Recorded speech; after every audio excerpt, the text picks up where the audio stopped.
Chapter 538. Chu Yang was at a loss. He was in pain. He pulled his hair with a painful look on his face. Sword Lord, you can enter this soul-quenching spring now. Sword Spirit's voice came over. How can I enter? Chu Yang asked unconsciously. You just need to sleep. Then, I can send your divine spirit into the soul-quenching spring. Sword Spirit said. However, your divine spirit can only soak in it once every 3 days for a month. You can achieve the initial stability of your divine spirit. If you want to go further, you will need to reach the monarch level. Then you will need to consolidate your divine spirit again. Oh, I see. Chu Yang responded. Then he lay down in this space. He not only wanted to soak in the soul-quenching spring, but he also wanted to ask Sword Spirit the question that he was most worried about. Therefore, he lay down even though he knew that Ming Chaoran and Tan Tan were waiting anxiously outside. Chu Yang's mind was in a daze. He felt that he was spinning. It seemed as if he had been pulled out of his body. He felt inexplicably relaxed. Then Chu Yang found himself in the tribulation space. He had another body. However, his body was very light and weak. In fact, it seemed as if it could be blown away with a single breath. It was many times worse than Sword Spirit's body, which was almost the same as that of an ordinary person. He saw that there was another pool beside the pool where Sword Spirit's body had been soaking. Mist was rising from it, and it was exuding a blurry color. It seemed as if he had entered a dream. Sword Spirit was hinting Chu Yang to lie down in that pool. Chu Yang's mind moved, and he felt that he was floating. He slowly floated towards this soul-quenching spring. He stopped above the soul-quenching spring. Then he slowly descended, and came in contact with the fog-like spring water. He felt that his divine spirit's surroundings had become sticky. Moreover, a sharp pain had pierced into the depths of his divine spirit. This pain pervaded his entire body in an instant. Then he felt pain all over his body. He couldn't bear it any longer, and wanted to jump up. However, he couldn't jump up. His body was moving slowly. However, he resolutely sank down into the soul-quenching spring. He came in contact with the mysterious jade ice crystal at the bottom of the pool. Then he bounced up, and floated in the middle of the pool. His entire body began to hurt, and the pain became more and more intense. This spring water seemed to have evoked countless pain in his body. It was as if all the pain from his previous life, from when he was young to now, were being relived at this moment. Chu Yang felt that he was in so much pain that he was rolling in the water, but he couldn't make a sound. He only felt that his whole body was being incinerated, and then being reassembled. It was as if something was growing, but also as if something was disappearing. The only thing Chu Yang could do was to close his mouth tightly, and not let himself scream. No matter how much pain he suffered, could it be more painful than watching his soul shatter in front of his own eyes? Could it be even more painful than when he lost Mo Qinggu in his previous life? Chu Yang didn't say a word. It hurts. If you have the ability, then let me die from the pain. If you can't kill me from the pain, I'll endure it. Rush over. Endure it. This kind of extreme pain continued. It lasted for an hour before it began to weaken slightly. In this 1 hour, Chu Yang felt as if he had endured hundreds of dismemberments. Furthermore, he had been dismembered while he was still conscious. But he had been holding it in. Chu Yang regarded this kind of pain as a challenge to himself. If he couldn't even overcome his own sense of pain, who could he defeat? He must win. This is the pain of spiritual deity. Your willpower is really amazing. Even the spiritual deity of immortals wouldn't be able to endure such pain. I didn't expect that you would be able to endure it without making a sound. The sword spirit's voice reached his ears. Chu Yang wanted to laugh. But then he discovered that his entire face had become stiff, even though he was in the state of spiritual deity. Not only could he not laugh, but he couldn't even speak. Even his tongue had become stiff. It was slowly recovering now. He heard the sword spirit slowly say, "A person's spiritual deity is complete only when he is born with innate energy." The sword spirit understood Chu Yang's current situation very well. So, he didn't wait for Chu Yang to reply, and continued to speak. A person's spiritual deity will begin to wear down when they come into contact with the secular world. They will wear down their spiritual deity, bit by bit from some minor details, until it becomes a soul, that can fully adapt to the secular world. Then the transformation will be complete. This transformation is an adaptation to the secular world. But it's also the cruelest injury to one's spiritual deity. And the things that a person loses in this process will always be much more than what they gain. A person's spiritual deity will be exhausted when they die. Only a soul body will be left, and there will be no deity. The sword spirit slowly said. Therefore, such a soul body will gradually dissipate in the world after it leaves the body. And it will transform into pure spiritual energy of the world. It's said that no matter who it is, they will reincarnate after they die. But such a thing doesn't exist. In other words, it's not common. That's because some people are qualified, but most of them aren't. Even a supreme expert's spiritual deity will never be complete. His spiritual deity will be extremely powerful. And he will even master the method of tempering his spiritual deity.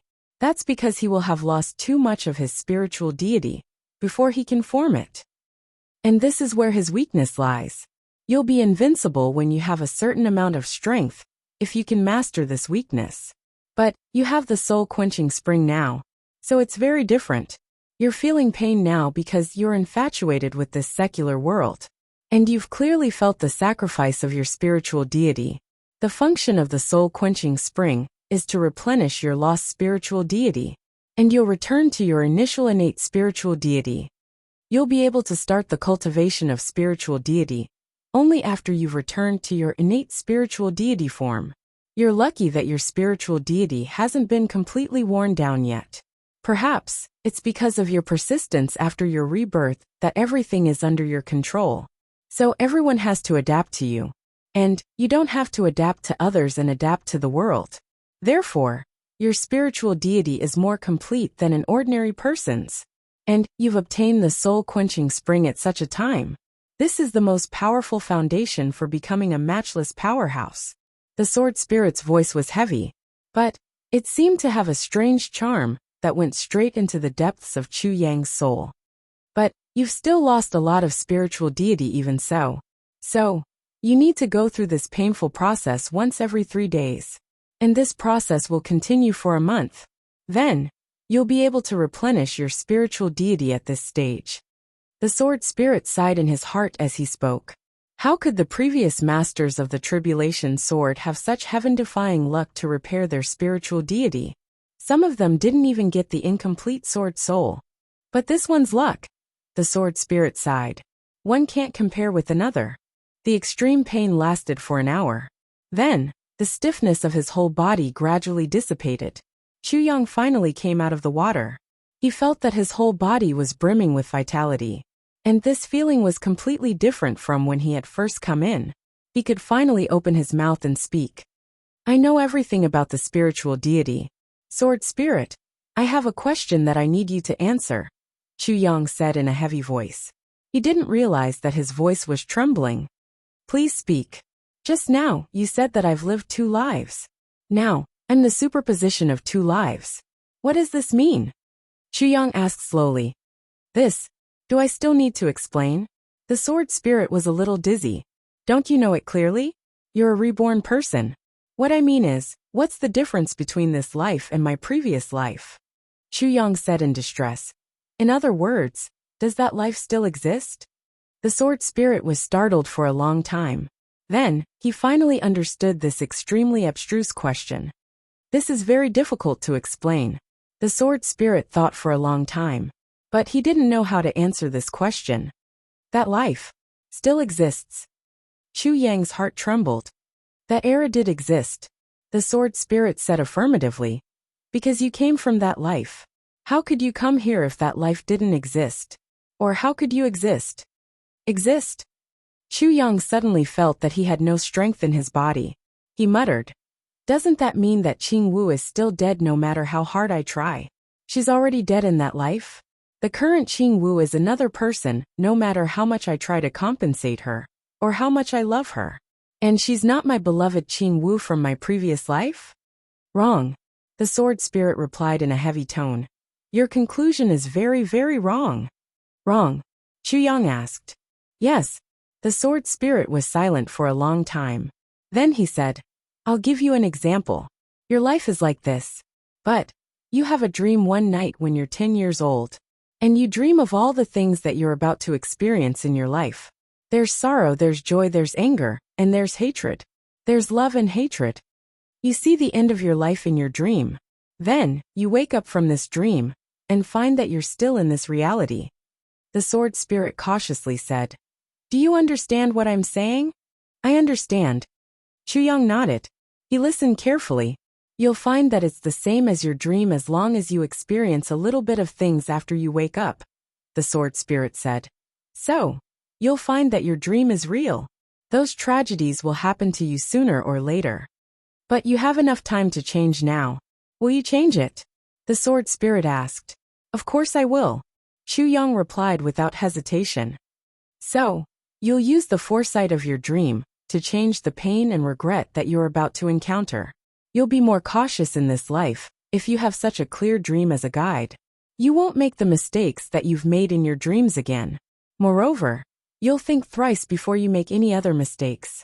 You won't act blindly without thinking, the sword spirit said. Yes, Chuyang admitted. So, you'll be a perfect person in this life after you have such a dream. You'll be perfect to a certain extent. You won't make any mistakes. Moreover, you'll gradually become stronger. Chapter 539. Sword Spirit let out a long sigh. There are too many paths in life. You walked this path in your dream, and that's why you met those people and those things. But when you woke up and found out that this path was wrong, would you still walk on it? I wouldn't. Yes, so you changed your path. So, even though your dream is the same, the end and the process are different. Sword Spirit said deeply.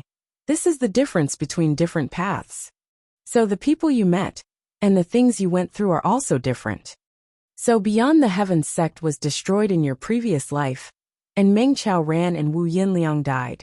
But these two people didn't die in this life, and Beyond the Heavens sect became the #1 sect in the lower 3 heavens.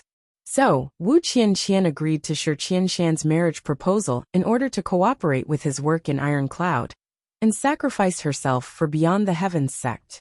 But she didn't do that in this life. So, Tai Butian died in your previous life, and Di Wuqing Ro won. But this life is different. In your previous life, Gu Du Xing and the others became famous 10 or 20 years later, and they became as famous as Dark Bamboo. But this life is different. So many things didn't happen in the lower 3 heavens in that life, but they happened in this life. Mo Qing Wu died in your dream. But she is now the common disciple of 2 supreme-level experts. You know, all of this is because of you, Sword Spirit said indifferently. Because you had such a strange dream. So there is no difference between this life and the previous life. The only difference is that you're yourself. This life is the previous life. The previous life did exist, but it only existed in your dreams. Chuyang listened silently, and thought silently. He didn't say a word. I just want to ask, is the current Qing Wu the same as the previous Qing Wu? Chuyang asked in a low voice. You shouldn't ask this question, Sword Spirit said. Let me ask you. If you didn't do anything in this life, and followed the path of your previous life, and practiced the emotionless sword way, Mo Qing Wu wouldn't have died. If you didn't do those things in this life, what would Mo Qing Wu be like now? Would she be so lively and cute? If it weren't for the dreaming of a gentle dance saber, if she hadn't met Mo Qing Wu in Iron Cloud, would there still be any color left in her life? She could only become the depressed Mo Qing Wu from her previous life. Then, after a certain period of time, I will meet you and die for you. But why do you want to go to Iron Cloud? Have you been there in your previous life? Sword Spirit snorted and said. You met Mo Qing Wu in your previous life 8.5 years later, even if you start counting from now. Have you thought about all these? Chuyang remained silent for a long time. Then, a smile slowly appeared on his face. He said, so that's how it is. I've been letting my imagination run wild. I've been worrying for nothing. The sky is still the same sky. The earth is still the same earth. Qing Wu is still Qing Wu, but I have changed myself. That's all, Chuyang said softly. After saying this, he suddenly felt his heart lighten up. The sword spirit gently smiled and said, that's right. Whether it's your past life or your present life, or whether it's a dream, Or something else? You'll naturally know what's going on in the future. You asked me one question, but I answered you so much. Can I ask you a question? Go ahead, Chu Yang said straightforwardly. He was in a good mood. Well, you've always been thinking about Mo Qinggu.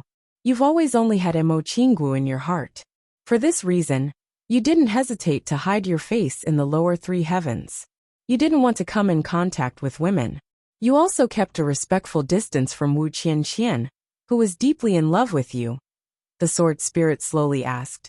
You naturally thought that everything you did was for Mo Qinggu, and that the true love of your heart was only Mo Qinggu. But, if Mo Qinggu hadn't died in your previous life, and was in harmony with you, would you still be so obsessed with her in this life? In your heart, do you feel more guilty about Mo Qinggu? Or do you love Mo Qinggu more? The sword spirit slowly asked. Chu Yang was stunned. Stunned. He was stunned for a long time, and didn't speak. Love. Guilt. Guilt because of love. Love because of guilt? The lovely images of Mo Qinggu in this life flashed in front of his eyes. Brother Chu Yang, I miss you so much. Brother Chu Yang, will you wait for me? Brother Chu Yang, I finally see you. Brother Chu Yang, it's so nice to be hugged by you. While he was thinking, a figure in red suddenly appeared. There was a faint sadness and sorrow on her face. She was graceful and gentle. Her eyes were full of stubbornness and unrepentance, and she was looking at him in a daze. A lifetime of not dancing, a lifetime of suffering. Chu Yang cried out in pain. Then, he found that his divine spirit had left the tribulation space and returned to his body. Now he sat up abruptly, and his whole body was drenched in cold sweat. He was panting heavily. For a long time, he was still thinking about this question. Gradually, Chu Yang's mind calmed down, and he actually smiled softly. He sat like this and said softly to himself, guilt because of love, love because of guilt. What's the difference? Two people in love have to go through a lot of things before they can be together and love each other deeply. The so-called love at first sight has to go through the tribulations of the secular world before it can be confirmed whether they are together or not. Whether it's love because of guilt or guilt because of love, in short, the current Qinggu is still the Qinggu of my previous life. As long as it's Qinggu, I like her, and that's enough. Why do I have to think so much? It seemed as if he was talking to himself, and also as if he was answering the sword spirit's question. However, his heart was unprecedentedly relaxed. Then he stood up and walked out. Then Chu Yang found that he seemed to be different from before. However, he couldn't tell what was different about it. But he could be sure that the touch of his skin was different. He could even feel the airflow flowing in this sealed space. When it flowed through his exposed skin, he could clearly feel where it was strong and where it was weak. He could clearly feel where it was strong and where it was weak. And this was something that he couldn't feel in the past. It seemed as if some of his damaged nerves were slowly recovering. And were slowly recovering. Chu Yang's body suddenly emitted the aura of a breakthrough, and the dense mist drifted in the air. He had broken through to the 5th grade of Sword King at this moment. Moreover, he didn't feel the tearing sensation of breaking through the bottleneck this time. It seemed as if he had made a natural breakthrough. Could it be that soaking in the soul-quenching spring has such a powerful effect? Chu Yang was overjoyed. He knew that this was the effect of the soul-quenching spring. So he couldn't help but look forward to the results after a month. Let's not talk about what level my cultivation will rise to by then. Such a sensitive sense of touch will be of great use to me when I travel in Jianghu and fight with the enemy. That's because I can feel every minute detail. There won't be any hidden killer move that can hide from my sense of touch if I can make full use of this feeling. And there won't be any hidden enemy that can hide from my sense of touch. This is a supreme magic weapon that can defeat the enemy. The wonderful effect of the divine spirit is extremely powerful. He was pleasantly surprised. Then he quickly walked outside. How long have I been here? Master and Tan Tan must be anxious, right? Meng Chao Ran was indeed anxious. Chu Yang had been in the mountain for 8 days. But there hadn't been any movement. How could Meng Chao Ran not be anxious? He was so anxious that he was running around in circles. He wished that he could rush in and take a look. However, Meng Qiaoran became even more anxious when he couldn't help but want to rush in. That's because something had happened to Tan Tan. The situation this time was even more bizarre. Tan Tan suddenly didn't like to eat. Not only did he not like to eat, but he also liked to eat some strange things. Moreover, he had an incomparable thirst for them. Meng Qiaoran had sent Tan Tan out to hunt 3 snow pheasants on the morning of the first day Chu Yang had entered the mountain. Then he personally roasted them and prepared to eat heartily with his disciple. However, he suddenly discovered that Tan Tan was somewhat absent-minded when the snow pheasants were roasted. Tan Tan didn't look as embarrassed as he used to be when he saw food. Instead, he looked bored and kept burping. What's going on? Is this my disciple, who looks like a hungry ghost when he sees delicious food? Meng Qiaoran called Tan Tan to eat 2 mouthfuls. But Tan Tan looked as if he couldn't eat. This made Meng Qiaoran even more surprised. What's wrong with you?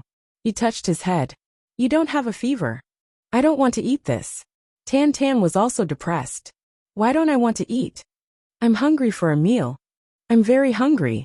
But I'm burping when I see snow pheasants. This is too bizarre. Eventually, Tan Tan sat down on his luggage in a depressed manner. But he touched his own package. He had collected the inner cores of spirit beasts like a money grubber. There were no less than 100 of them. Tan Tan didn't realize that his eyes were emitting a green light. It was as if a pervert who had been thirsty for more than 20 years had suddenly seen a naked beauty. Then, Tan Tan impatiently opened his package. Meng Qiaoran was eating meat. He was holding a complete snow pheasant's head in his hand. He looked at his disciple in a daze as he stuffed a fist-sized inner core of a spirit beast into his mouth. Then, he looked satisfied. Meng Qiaoran saw that Tan Tan's neck had swelled up like a small snake that had swallowed an egg. Then his neck started to fall down. Meng Qiaoran's hand trembled and stuffed the entire chicken's head into his mouth. Then, he unconsciously stretched his neck and wanted to swallow his saliva. Therefore, Master Ming tragically swallowed the snow pheasant's head. It got stuck in his throat. He couldn't swallow it. He couldn't spit it out. A gurgling sound came from his throat. Tan Tan felt that the hunger in his stomach had weakened a little. He was about to take another piece to eat when he suddenly heard the sound of a hen laying eggs. He turned his head in amazement and saw that Meng Qiaoran was looking at him with his mouth wide open. There was a complete pheasant's head in his mouth. Chapter 540. Tan Tan was shocked. His eyes bulged out of their sockets. Master, you don't need to stuff the chicken's head in your throat, even if you want to learn how to lay eggs like a hen. I want to learn how to lay eggs like a hen. Meng Qiaoran fumed with anger. He put his hand into his mouth and took out the snow chicken's head. Then he threw it away with a whooshing sound. Then he grabbed Tan Tan's collar. Why are you randomly eating things? Randomly eating things? Tan Tan was stunned. I didn't randomly eat things. Then what did you eat just now? Meng Qiaoran got angry. He grabbed the package and shook it fiercely. How can you randomly eat things like this? It can kill people. This thing. Tan Tan looked at the package full of spirit beast cores in horror. His face was full of disbelief. I ate these things just now. Meng Qiaoran was stunned. Could it be that I didn't know that Tan Tan had eaten these spirit beast cores? What's going on? How can I eat these? Tan Tan jumped up. His face was full of horror. He grabbed his hair and shouted while jumping up and down. How can I eat these? What will I do if I explode? Meng Qiaoran was dumbfounded as he looked at his younger brother. He felt as if he had collapsed, and then reorganized himself. After a long time he weakly said, You don't know? I don't know. Tan Tan anxiously replied. He was indescribably frightened. I wouldn't have eaten it if I knew, even if I was beaten to death. Then, do you feel anything unusual by circulating your qi? Meng Qiaoran cautiously asked. Tan Tan doesn't look like he's lying. What's going on? I heard that some injuries can't be felt, but one can't be saved if they can feel it. Tan Tan fell down on the ground with a puff sound. Then he hastily circulated his qi. He opened his eyes after a long time. I don't feel anything. You don't feel anything? Black lines appeared on Meng Qiaoran's forehead. You don't feel anything? Tan Tan felt it for a while. Then he bitterly said, I feel it. What do you feel? Meng Chao Ran hastily asked. Master, I'm hungry. Tan Tan's face turned sullen. Meng Chao ran. Then, Tan Tan's stomach rumbled with hunger. He held the roast chicken in his hands and looked extremely distressed. He took a bite, but it was as if he was chewing on poison. He rolled it around in his mouth, but he just couldn't swallow it. After a long time, he spat out the snow chicken meat that he had chewed into minced meat. He sighed painfully. Master, I'm starving, but I just can't swallow it. Meng Chao Ran sighed. What should he do? This guy doesn't eat human food. Tan Tan sighed and groaned. He then rubbed his belly in pain. Then, he unconsciously looked at the package that was filled with the inner cores of spirit beasts from the corner of his eyes. Then, a shiny thing drooped down from the corner of his mouth with a swoosh sound. You're not allowed to eat. Meng Chao Ran roared. I'm not eating. Master, don't worry, I won't eat it. Tan Tan shook his head, and the flesh on his cheeks trembled.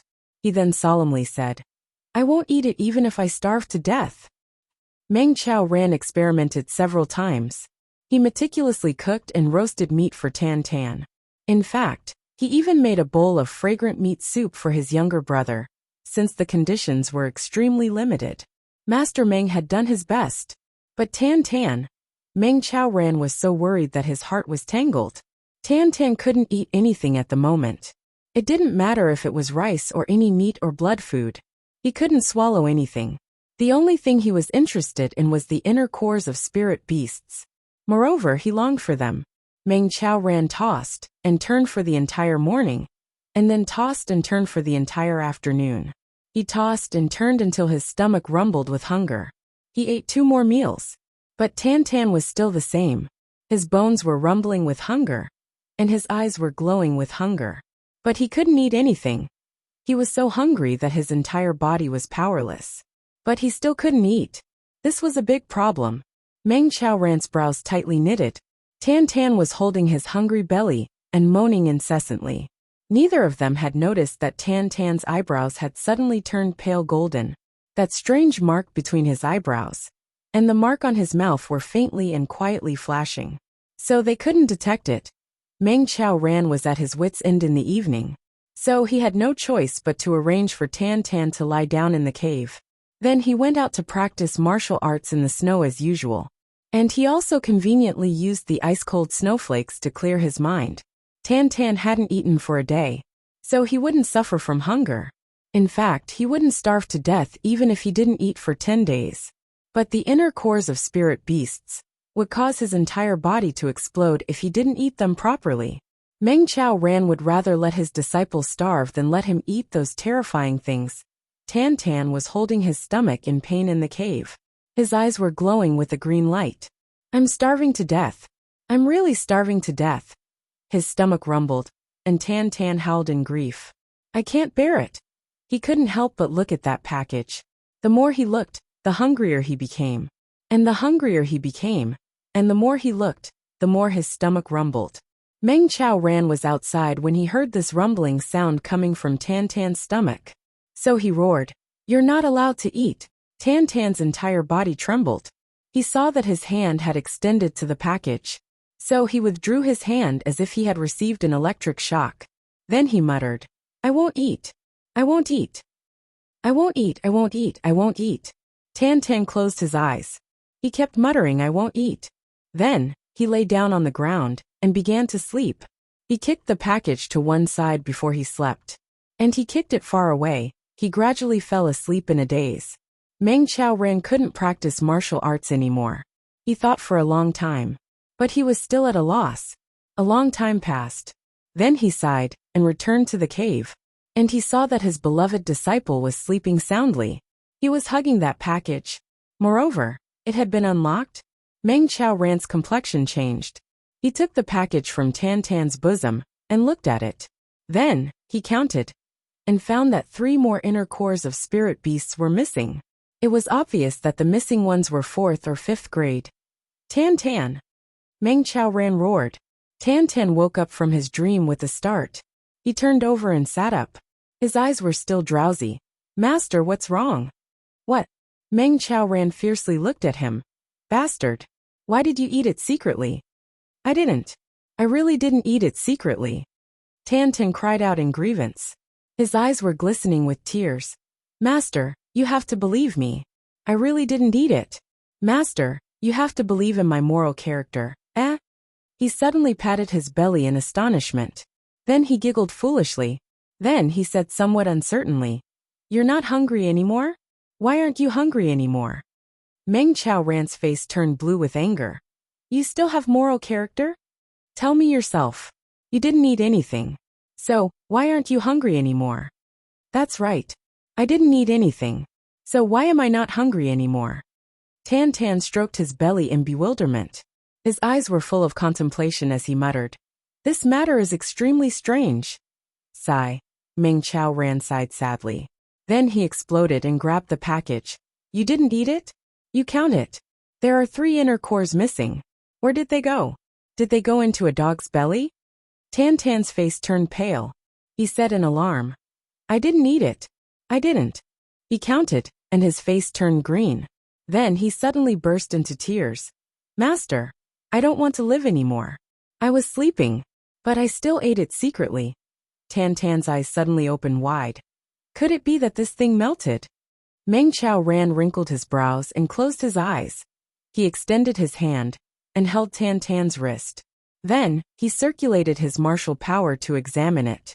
However, Meng Chao Ran felt as if he had been bitten by a poisonous snake as soon as he poured his spiritual power into it. He opened his eyes wide and looked at Tan Tan. It was as if he had seen a ghost.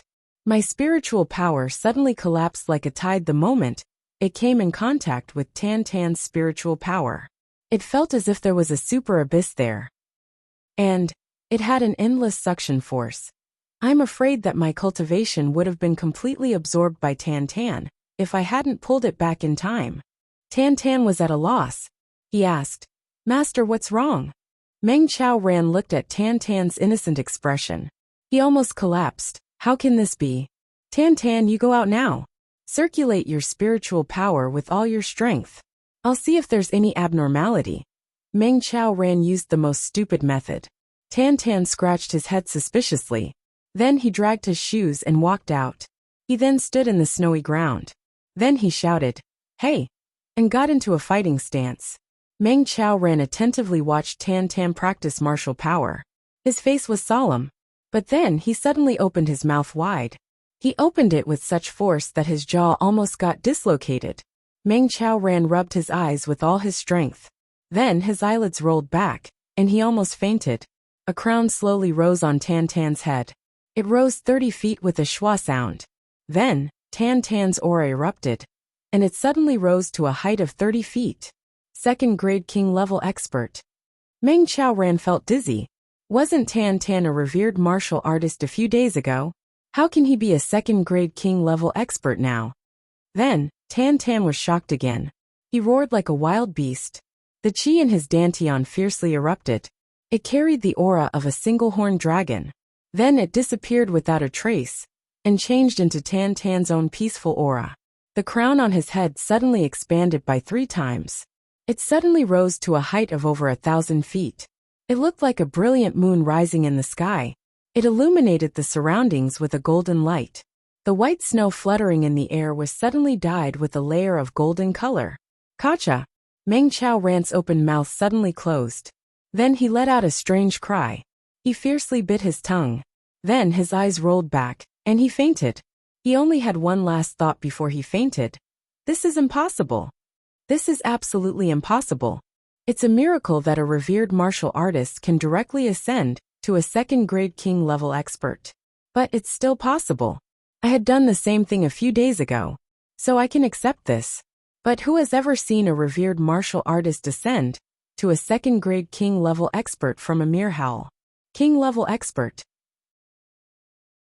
Chapter 541. Moreover, Tan Tan's king level crown is clearly bigger than an ordinary one. Meng Chao Ran collapsed. He didn't even notice that there was a radiant sun in the middle of Tan Tan's crown. There was a crescent moon on the left side of the sun, and a star on the right side. It looked similar to the crown of an ordinary king-level expert, but it was completely different. This was the shape of a real crown. If the crown of an ordinary king-level expert was said to be that of a prince, then Tan Tan's crown was that of an emperor. And the corner of that star's radiance was faintly similar to the incomplete mark on Tan Tan's forehead. Master, are you all right? Tan Tan anxiously rushed over when he saw that Meng Qiaoran had fainted. However, Meng Qiaoran had been worried about Chu Yang and Tan Tan for the past few days, so he had been mentally and physically exhausted. These two disciples were like the flesh and blood of his heart. Meng Qiaoran couldn't bear it if either of them had met with an accident. However, one of them had gone out and hadn't returned, and the other one had repeatedly contracted a strange illness. Moreover, he had received such a serious shock. His spirit couldn't bear it anymore. Meng Qiaoran finally woke up when Tan Tan called him. He propped himself up and made Tan Tan perform again after he woke up. Tan Tan's performance made Meng Qiaoran's eyes roll back. He almost fainted again. Sure enough, it was a king-level expert. Meng Qiaoran's eyes were lifeless. He weakly waved his hand. You go out first. Let me be alone here. I'm going crazy. This matter was simply too bizarre. Perhaps Chu Yang wouldn't know what had happened to Tan Tan, even if he were standing here. Tan Tan stood there at a loss. He scratched his head. He wanted to laugh, but he felt embarrassed. So he couldn't laugh. He wanted to say something, but he felt that it wouldn't be appropriate to say anything. So, he scratched his head again. He scratched his back while he was at it. Master Meng sadly lowered his head. I don't have anything to be proud of in my life. I only have a proud heart. I have tempered my willpower to look down upon the heavens. I dare to boast that I won't even frown if someone were to cut me 1,000 times while I'm fully conscious. But this pride was smashed into pieces by you two brats in just a few days. Today he is shocked. Tomorrow he is shocked. And sometimes he is shocked several times a day. What is this called? He waved his hand dejectedly. Get out. Let me calm down. Tan Tan blinked his eyes and scratched his head. He was still worried, so he stammered for a while. Then he slowly said, Master, I'll go out now. Go. Meng Qiaoran turned his face away and waved his hand. Master, I'm going out now. Tan Tan took 2 steps, and then turned around. Go. Master, then I'm really going out. Tan Tan took 3 steps and then turned around. Go. Master, I'm really going out. Puff. Ah. His last cry turned into a scream. Meng Qiaoran kicked him fiercely, and he flew out like a cannonball fired from a cannon.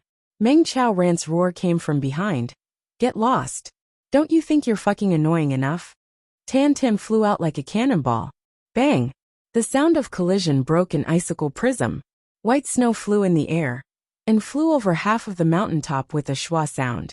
Then he crashed into a big tree with a puff sound. Large chunks of white snow fell from the tree and buried Tan Tan in a flash. Cough, cough, cough.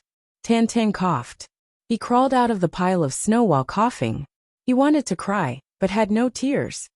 What is this? I'm a filial disciple. I want to be concerned about my master. But I got hit like this. I can't live past this day. He sobbed twice. Then, he said in an aggrieved manner, I'm too handsome and confident. I'm afraid that I'll fail to live up to heaven's good intentions. Otherwise I'll commit suicide in front of you. He stood up as he spoke, but he suddenly felt hungry. He scratched his head and thought, Master can't see me now, and he won't let me go back for a while. So, I might as well go hunt a few spirit beasts and eat their inner cores. Tan Tan sneakily climbed over the mountaintop behind him and started to look for spirit beasts in all directions. He walked for a while. Then, he suddenly felt that something was wrong. He raised his head to look. He only saw the sound of wind whistling in the air. 3 shadows were drifting towards him from 3 directions like ghosts. It could be seen that these 3 people were in a hurry. In fact, they were using their full strength to hasten their journey. Tan Tan's scalp went numb. He screamed in his heart. He felt infinitely miserable. Didn't I come out for a while? How did I run into these 3 powerful monsters? Look at these 3 monsters. I can't beat them. Run. Tan Tan turned around and started to run. However, a schwa sound was heard. A red-clothed man was standing in front of him. His eyes were red. He was nervously looking at Tan Tan Tan. His gaze was extremely fervent. Tan Tan didn't raise his head. He turned around and rushed in another direction. However, a white-clothed man stood in front of him. He turned around again. Then another schwa sound was heard. A silver-clothed man blocked his way. The three of them formed a triangle and blocked Tan Tan's every escape route. Their eyes were burning as they looked at Tan Tan. Tan Tan's heart suddenly turned ice cold. He couldn't help but curse. A good dog doesn't block the way. Why are you three standing here like corpses? He wasn't a match for these people. And these people were blocking his way. So they must be enemies. There was no hope in facing such powerful enemies. Therefore, Tan Tan decided that he would try to curse one of them to death before he died. As for informing his master, Tan Tan didn't even think about it. In fact, Tan Tan wouldn't do it even if he could do it. In fact, he would never do it even if he could. These three people were unfathomable. Even his master wouldn't be a match for them. It's fine if I die. Why should I implicate him? Master still has Chu Yang if I die, so he probably won't be too sad. But Chu Yang will be lonely if Master and I die, so he will be alone. However, Tan Tan hadn't expected that his unpleasant curse wouldn't provoke a frenzied attack like he had expected. Instead, those three people were somewhat surprised and took a step back. Their eyes sized up Tan Tan at the same time. Their eyes were filled with excitement and doubt. Tan Tan was startled. Could it be that these three people don't have any evil intentions? He probed. Get out of the way. Let me pass. But no one moved. Tan Tan blinked and scratched his head. Then he rushed towards one of them. Well, he brushed past him. These three people didn't have any murderous aura. Moreover, they didn't give off the feeling of mutual hostility. They should let me go, right? But he found that the white-clothed man was blocking his way again when he rushed over. Tan Tan became furious. He grabbed him and shouted, What's the matter? Aren't you annoying? He grabbed the lapel of that white-clothed man. Tan Tan tried to lift him up, but couldn't. He tried to fling him aside, but he couldn't. Push, hit, pull. He grabbed his neck and wrestled with it. Then he used his teeth to bite. Tan Tan angrily used all his means. But that man didn't move. He just stood there like a 1,000-year-old tree. Tan Tan used all his means, but he still didn't move. Tan Tan sat on the snowy ground. He angrily said, You won't fight. You won't kill me. You won't retreat. Why are you blocking my way? Do you have nothing better to do? He suddenly felt aggrieved when he said the last sentence. You have nothing better to do. But I'm still regretting. Those three people were still calmly looking at him. They didn't say a word. It seemed as if they had counted every fine hair on Tan Tan's body. Tan Tan felt his blood run cold. He raised his head and looked at these three people. The red-clothed man had a radiant sun symbol on his forehead. It was only the size of a copper coin. The white-clothed man had a crescent moon symbol on his forehead in the same position. The silver-clothed man had a star symbol on his forehead in the same position. Moreover, the red-clothed man gave people the feeling that he was as hot as the sun. The white-clothed man was as cold and gentle as the moonlight. The silver-clothed man was as deep and mysterious as the starry sky. All of them were very clear. The expressions of these three people were almost the same. They were excited, doubtful, afraid, longing, worried. It was extremely complicated. What the hell do you want to do? Tan Tan angrily shouted. What do you want to do? Why don't you fart? You don't want to leave, and you don't want to leave either. Motherfucker, are you playing with art? The complexions of the three people slightly changed. They exposed a trace of excitement in their eyes. Tan Tan was very surprised. He scratched his head and suspiciously said, Do you like to be scolded? You've blocked me here just to let me scold you? Hiss hiss, he sucked in a mouthful of cold air. He faintly felt that his guess wasn't very reliable. The deadlock continued for a while. It was still silent. Then, Tan Tan finally couldn't bear it anymore. He cursed. What do you three bastards want to do? Motherfucker, shouldn't you say something if you want to do something? Motherfucker, can't you just squeak? Can't you just squeak and fart? Motherfucker, are you dead? The complexions of the three people finally changed after a round of cursing. They looked at each other and revealed a hesitant expression on their faces. It seemed that it was very difficult for them to open their mouths. They didn't know where to start. They were embarrassed and embarrassed. There was also some fear, dread, expectation, fanaticism, and a desire for a husband. All kinds of emotions appeared on the faces of the three people at this moment. It seemed as if the three people were performing a face-changing performance. However, there was no anger after being scolded. The eyes of the three people were clearly urging each other at this moment. You speak first. No, you speak first. No, you speak first. Tan Tan felt dizzy. He looked at the three people who wanted to speak, but were hesitating.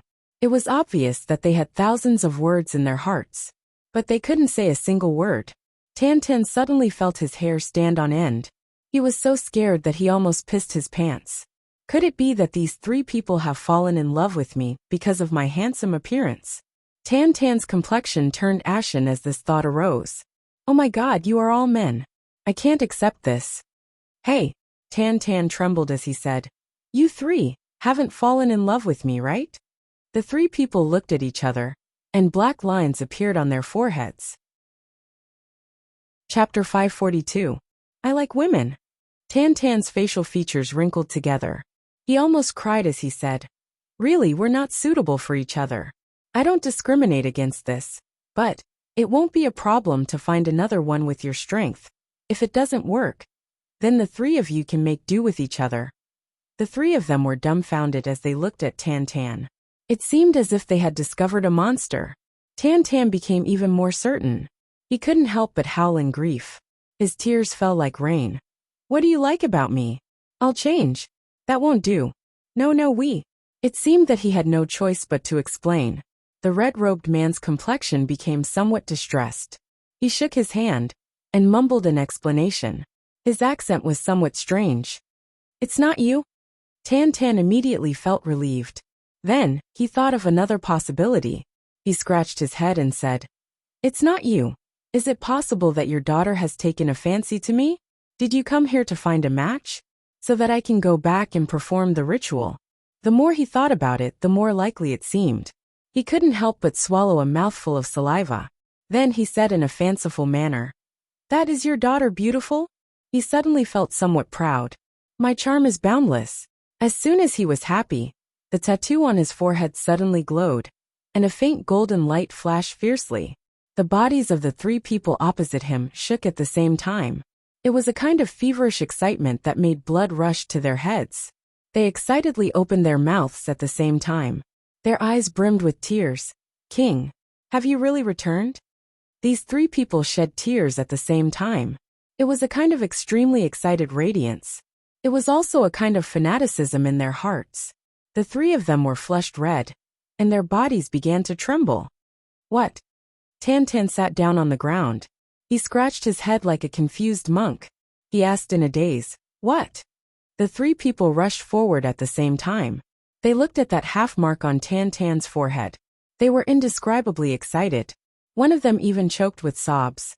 Tan Tan became even more alarmed when he saw that they were looking at his forehead and shedding tears.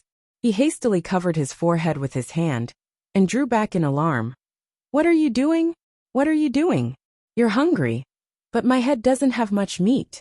He jumped up excitedly. He saw that the three people were getting closer and closer. So he suddenly shouted. He mobilized his spiritual power and said, Don't come up.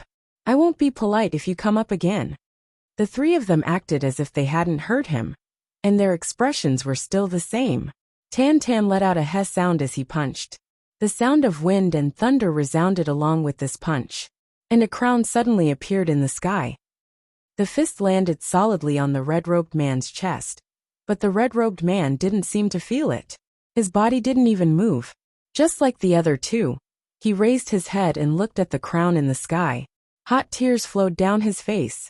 The red sun was in the center, the crescent moon on the left, and the stars on the right.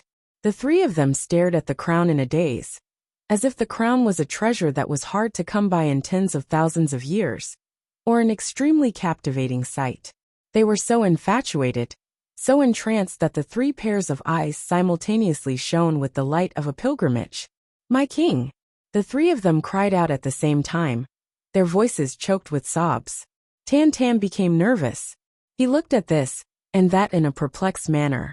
He then said, Have you mistaken me for someone else? I am not your king. He suddenly felt a burst of grievance as he spoke till here. So he sadly said, I haven't even been the prime minister in my lifetime. The red-robed man wiped his eyes and firmly said, Everything in the world can be mistaken, but we can never mistake you, my king. The other two nodded heavily. Tan was at a loss. He hadn't thought that he would come out in such an inexplicable manner. And he would meet these three people in such an inexplicable manner. Moreover, they would regard him as their king. This strange encounter had left Tan's small head unable to react. Then what benefits would I get if I were your king? Tan rolled his eyes and decided to take advantage of this once-in-a-lifetime opportunity to swindle them. A king can rule over the world. A king can take whatever he wants from the upper and lower heavens. Anyone who dares to resist will be slaughtered. Even chickens and dogs won't be spared. The white-robed man solemnly said. Tan jumped in fright. He probingly asked, Then are there any beauties? The beauties of the world are at the king's disposal. He can take whatever he wants. The silver-robed man's expression was solemn. Tan felt more and more unreal. I haven't met these three crazy people, right? It seems that they are seriously ill. Forget it. I don't want to play with you. I want to go back. Tan was dispirited. King, the human world is very dangerous. This race is extremely treacherous. King, it would be better to return to our race and slowly awaken. The red-robed man took a step forward and anxiously said, You mean, I'm not a human? Tan raised his eyes. Yes, King, you're. The red-robed man hadn't finished speaking when he was interrupted by Tan's shout. Nonsense. You're not a human. How many cold eyes had Tan received over the years? He didn't know how many times he had been scolded because of his appearance. And this was what he hated the most, others scolding him that he wasn't a human. He immediately exploded when he heard this. The red-robed man looked at each other in amazement. He then murmured, King is right. We're not human. Fuck. Tan had a headache and rubbed his temples. He simply turned around and walked away. Don't follow me. I will kill myself if you follow me. Tan's brain worked exceptionally fast. They regard me as a king. They must be very nervous if I kill myself. Sure enough, the complexion of the three people changed as soon as they heard this. They hastily got out of the way with a schwa sound. Tan's eyes lit up. This suicide is very useful. He walked out calmly. Those three people didn't dare to stop him, but they blindly followed behind him. Tan turned around and chased them away several times. But those three people didn't leave. Tan got angry, and his stomach became even hungrier. His mouth gurgled for a while. King, you're hungry, the white-robed man said politely. Shut your fucking mouth. Tan had already found the feeling of being a king. He glared at him and said, Do you think your stomach will growl like this when you're tired? You know that I'm hungry, but you still haven't brought me anything to eat. You only know how to spew these non-nutritious farts. The white-robed man's complexion turned ashen. He repeatedly said, Yes. Then he turned around and flew away. He hadn't gone far when he suddenly let out a long howl. This howl was strange. It sounded like the howl of a wild beast. Suddenly, a schwa sound was heard after a short while. Silver rays of light rushed over from all directions. And the silver waves surged for a while. There were still many more coming from afar. Tan's legs went soft, and his eyes bulged out of their sockets. Fuck. There are so many wolves. There are so many howling moon silver wolves. This bastard. What are you howling for? I'm done for. It looks like this fresh-baked king is about to turn into a piece of meat in the belly of a wolf. And he will turn into a pile of shit. Tan's legs and stomach cramped. He saw that the howling moon silver wolves were rolling up like waves. And their numbers kept increasing. In fact, there were more than 10,000 of them in a short time. These howling moon silver wolves were 5th-grade spirit beasts.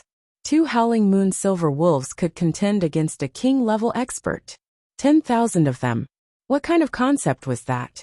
Tan didn't dare to imagine. That white-robed man shouted. And all the howling moon silver wolves prostrated themselves on the ground in an orderly manner. Tan was left dumbstruck when the white-robed man's figure moved and started a massacre. A moonlight sword appeared in his hand. Shwa shwa shwa. And blood flowed out. His figure turned into a white light and slaughtered 400 to 500 howling moon silver wolves. Then, he took out the inner cores from their heads. However, these 10,000 howling moon silver wolves only prostrated themselves in fear. They issued deep and muffled woo-woo sounds from their throats. They didn't dare to move. They allowed themselves to be slaughtered. It seemed as if these 10,000 wolves had come here to throw away their lives. The white-robed man counted the number of inner cores after a while. Then he let out a low whistle, and the wolf pack dispersed like a tide.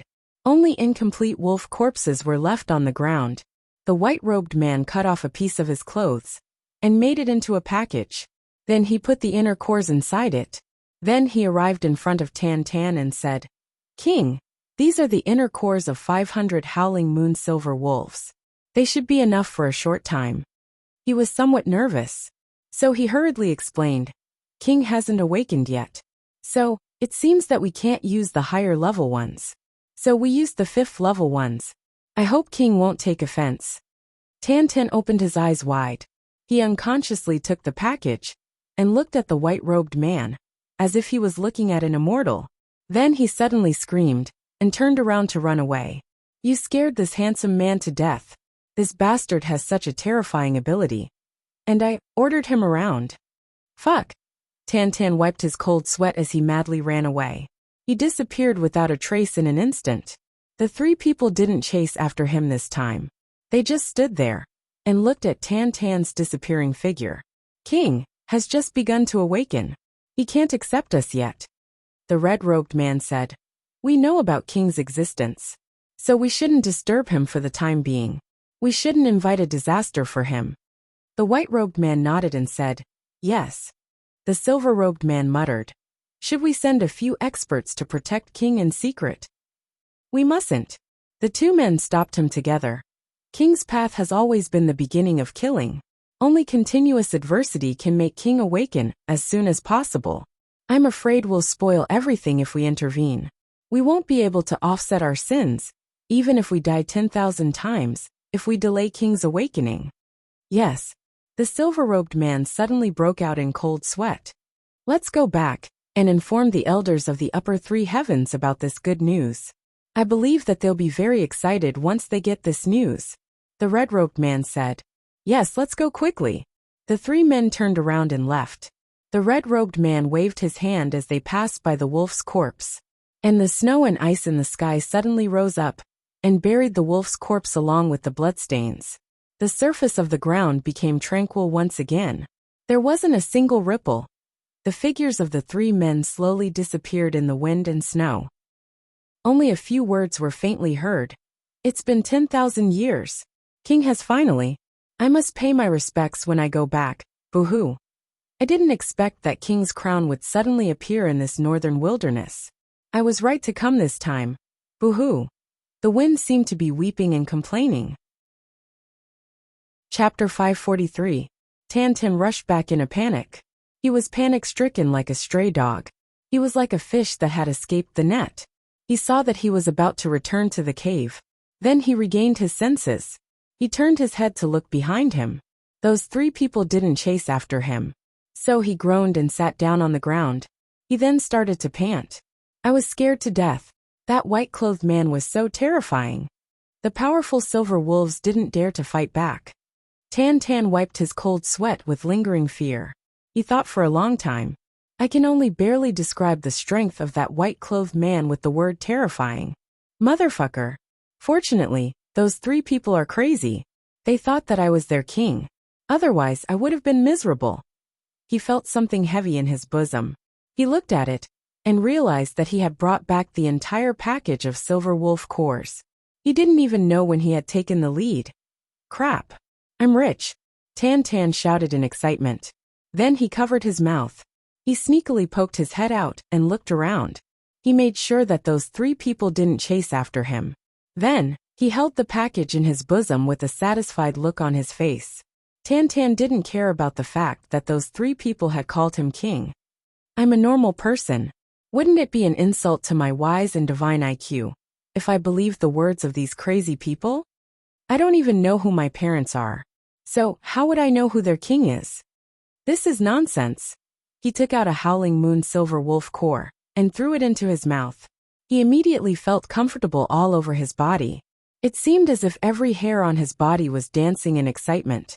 This kind of feeling was simply the greatest enjoyment in life. Young Master Tan moaned for a while. Oh. Then he opened the package and ate 3 cores in a row. He suddenly felt full. He sighed in satisfaction. Then he couldn't help but burst into tears. I can finally eat my fill.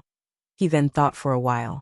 Then, he opened the package and divided the 500 silver wolf cores into 3 small packages. He put one in his bosom, one in his robe, and one on his back. He also caught 2 snow chickens and put them on top of the package.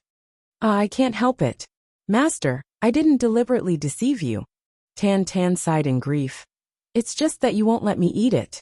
After concealing himself, Zhang Xian stood up and jumped a little. After confirming that there was nothing wrong with his movements, he stood up and walked back. Meng Chao Ran was in the middle of interrogating Tan when Chu Yang returned. Where did you go? Meng Chao Ran asked sternly. Tan rolled his eyes. I went out to admire the snow. Snow appreciation? Meng Chao Ran sneered. You know how to appreciate snow. Yes. Tan nodded like a chick pecking at rice. I suddenly became very excited when I saw the sudden snowfall. I wanted to compose a poem. I wanted to sing this pure white snow, this fluttering snow, this beautiful snow, this beautiful snow, this beautiful snow. This beautiful snow. Meng Chao Ran's complexion became more and more serious. He coldly looked at Tan. Oh, by the way, I also caught 2 snow chickens for Master. Look, they are fat and tender. They are both female. Tan hurriedly took out 2 snow chickens and presented them in front of Meng Chao Ran, as if he was presenting a treasure. He then said in a flattering manner, Master, you will certainly be greatly nourished if you eat them. Smack. Meng Chao Ran hit the 2 snow chickens to one side. He nodded and said, What's that? He looked at the package on Tan's shoulder. I caught the inner cores of spirit beasts. Tan forced a smile. He hurriedly took them down and carefully placed them on the ground. I only caught this much. This is really all. Take again. There's more. Meng Chao Ran remained unmoved. This is really all. The more Tan spoke, the more powerless he became. Eventually, he was defeated by Meng Chao Ran's gaze. Another small package escaped from his bosom. It seemed as if he was about to cry. Master, there's really no more. I didn't hide it in my pants. Take again.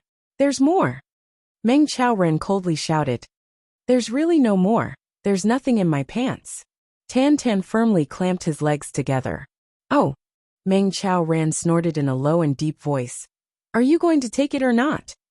I'm going to take it. Tan dejectedly spread his legs. He lifted his robe and assumed a horse stance. He held the package with one hand and then untied it from his waist. He then placed it on the ground. There's really no more this time, Tan said in a relaxed manner. Well, I also believe that there's no more this time. Meng Chao Ran nodded. Master, how do you know? Tan was very surprised. I'm a crafty rabbit with 3 burrows. My stratagem is very superb. Meng Chao Ran couldn't help but want to laugh. But he forcibly restrained himself. Then he shouted, Good Tan. You can do it now, you've learned how to lie. See if I don't teach you a lesson. Master, please spare my life. Tan broke into a run. But he bumped into Chu Yang, who was rushing in with his body covered in wind and snow. Minister Chu was caught off guard. He felt as if he had been hit by a train. He flew out with a bang sound, and he fell on the snow-covered ground in a sorry state. Tan also flew out and bumped into Meng Chao Ran's body. Then Meng Chao Ran caught him on the spot and gave him a fierce beating. He was beaten until he howled in grief again and again, and tears and snot flowed down his face. Chu Yang had never dreamt that he would get hit by a crazy bear as soon as he entered the cave. He had excitedly returned to the place where his master and junior brother were. He had even heard the 2 of them talking from afar. Wouldn't he have been knocked to pieces if his cultivation hadn't been good enough? Then Meng Chao Ran asked him, You still know how to come back? Minister Chu was instantly dumbfounded. Meng Qiaoran finally felt relieved after a long time. He looked at his two younger brothers who had lowered their heads and drooped their faces. He couldn't help but reveal a trace of a smile at the corners of his eyes. He then snorted. Then, he told Chu Yang about what had happened after he had left. Eating the inner cores of spirit beasts. Low-grade king-level expert? Chu Yang opened his mouth wide in astonishment. He turned his head and looked at Tan Tan. Tan Tan's swollen face quickly exposed a smile that was uglier than crying. Chu Yang was puzzled. How did Tan Tan advance so quickly? I'm the Tribulation Sword Master. And I'm only a 5th grade king-level expert. Tan Tan's foundation wasn't as good as mine. He was inferior to me in every aspect. But he has suddenly surpassed me by so much? This doesn't conform to common sense. Chu Yang hastily asked the sword spirit. But the sword spirit also looked at each other in confusion. Then, do you want to eat anything other than the inner cores of spirit beasts when you're hungry? Chu Yang asked. I don't want to eat. And I can't eat. Tan Tan swallowed a mouthful of saliva and said pitifully. What about after eating the inner cores of spirit beasts? I can't eat anymore. My stomach will be full. Would you be able to eat it if I were you? Tan Tan rolled his eyes. Meng Qiaoran and Chu Yang looked at each other in dismay. They both felt that this matter was too outrageous. Master, I think that there shouldn't be a problem. Chu Yang cautiously said. The inner cores of spirit beasts have always been used to enhance spiritual power. Tan Tan eating them like this doesn't seem to be a big deal. The problem lies in the fact that he can even digest the inner cores of spirit beasts when he eats the first one. So he won't be able to digest these low-level ones. Chu Yang concluded. Moreover, he can't eat anything other than this. So let him eat it. Moreover, his strength can increase so quickly after eating it. It's a good thing. Good thing? Meng Qiaoran snorted and said. Where can I get so many inner cores of spirit beasts for him to eat? How about you feed him? Meng Qiaoran's eyes lit up when he said this. Is Tan Tan that kind of person? Well, this matter isn't impossible. Chu Yang felt that his financial resources were robust. So, it didn't seem to be a big deal to feed such a junior martial brother. Tan Tan, how many can you eat in one meal? Chu Yang rubbed his head. He then turned his head and asked Tan Tan. 3 5th grade ones. Tan Tan sighed. 1 a day is enough. 1 5th grade spirit beast inner core a day. 1 5th grade spirit beast inner core costs 200,000 taels of silver. Chu Yang hissed. You eat 1,800,000 taels of silver in one day? Tan Tan scratched his head and smiled foolishly. Who the fuck can afford to feed you? Minister Chu stood up. 1,800,000 taels of silver in one day. 18 million taels of silver in 10 days. 54 million taels of silver in 1 month. 48 million taels of silver in 1 year. Is that enough for you alone? Chu Yang shouted. This isn't counting. What if you eat 7th grade or 8th grade spirit beasts in case you level up? Chu Yang was speechless. What if eating 5th grade spirit beasts doesn't have any effect? And eating 7th grade spirit beasts would cost 1 million taels of silver. So he would eat more than 4 billion taels of silver in 1 year. As for 7th grade spirit beasts, their price would be sky high. One spirit beast core would cost 10 million taels of silver. So it would cost more than 40 billion taels of silver a year. 8th grade spirit beasts were priceless. 9th grade spirit beasts. Chu Yang felt dizzy. He was on the verge of collapse. So, if this guy were to eat them for 20 or 30 years, would he be worth 100 billion taels of silver? Would 1 trillion taels of silver be enough? I can't afford to feed him. I can't afford to feed him anyway. Master, how did you accept such a super prodigal disciple? Chu Yang shook his head again and again. He hurriedly pushed away this hot potato. Master, let Tan Tan follow you. Let him receive more instruction. It's also a good thing. Meng Qiaoran snorted. He felt helpless in his heart. You have the nerve to talk about Tan Tan. Which of my 2 disciples isn't super prodigal? The sword spirit was in a good mood that night. So he concocted a complete version of the heavy pill. Chu Yang made Meng Qiaoran take it. The effect was very remarkable. Meng Qiaoran's injuries caused by the melting meridian's hand healed almost instantaneously. Moreover, his meridians expanded, and his cultivation soared from first-grade emperor level to second-grade emperor level. As for his state of mind and heavenly law comprehension, they directly rushed to the monarch level. Meng Qiaoran was pleasantly surprised. He pulled his 2 disciples to chat that night. Chuyang even took out wine to celebrate his master's achievement. Meng Qiaoran got drunk to his heart's content. He held his 2 disciples' hands and chatted for the whole night. Chuyang woke up the next morning. He felt that something was wrong. He looked beside him and saw that Tan Tan was snoring on his back. He would occasionally grind his teeth and would make people's teeth ache. Sometimes he would even whistle in a rhythmic manner. Occasionally, he would turn over and fart with a bang. Chuyang covered his nose and got up. He then walked out of the cave with a sigh. He grabbed a few handfuls of snow and washed his face. He then rinsed his mouth. He immediately became sober. Chuyang was very happy to see his master so happy after he had healed his master's injuries. He had drunk wine with his master last night, so he couldn't fake it. Minister Chu had indeed let down his guard and had gotten drunk. Chapter 544. There was a poem written on the mountain wall at the entrance of the cave. It was written in a flamboyant style, but it also revealed a very calm and carefree feeling. It was Meng Qiaoran's handwriting. Morning dew and morning are in a hurry. Heaven and earth are hard to meet. Cutting off the night of the heavens, embracing life and death. Meng Qiaoran had written the following words to Chuyang. Chuyang, you are a steady person. You can think through everything thoroughly. I am very relieved to hand Tan Tan over to you. Take good care of your junior martial brother. You must live no matter what. I have taken care of you for so many years. You have finally grown up. I also want to go out and relax. I want to go on a scenic tour. You are not ordinary people. You are destined to live an extraordinary life. So you can't stay under my protection for a long time. A young eagle must fall from a 10,000 feet cliff if it wants to soar into the sky. A stubborn stone must undergo thousands of torments if it wants to transform into a fine jade. I am waiting for you to shine. I am waiting for the news that your names will shake the heavens. I will get drunk with a smile on my face, no matter where I am at that time.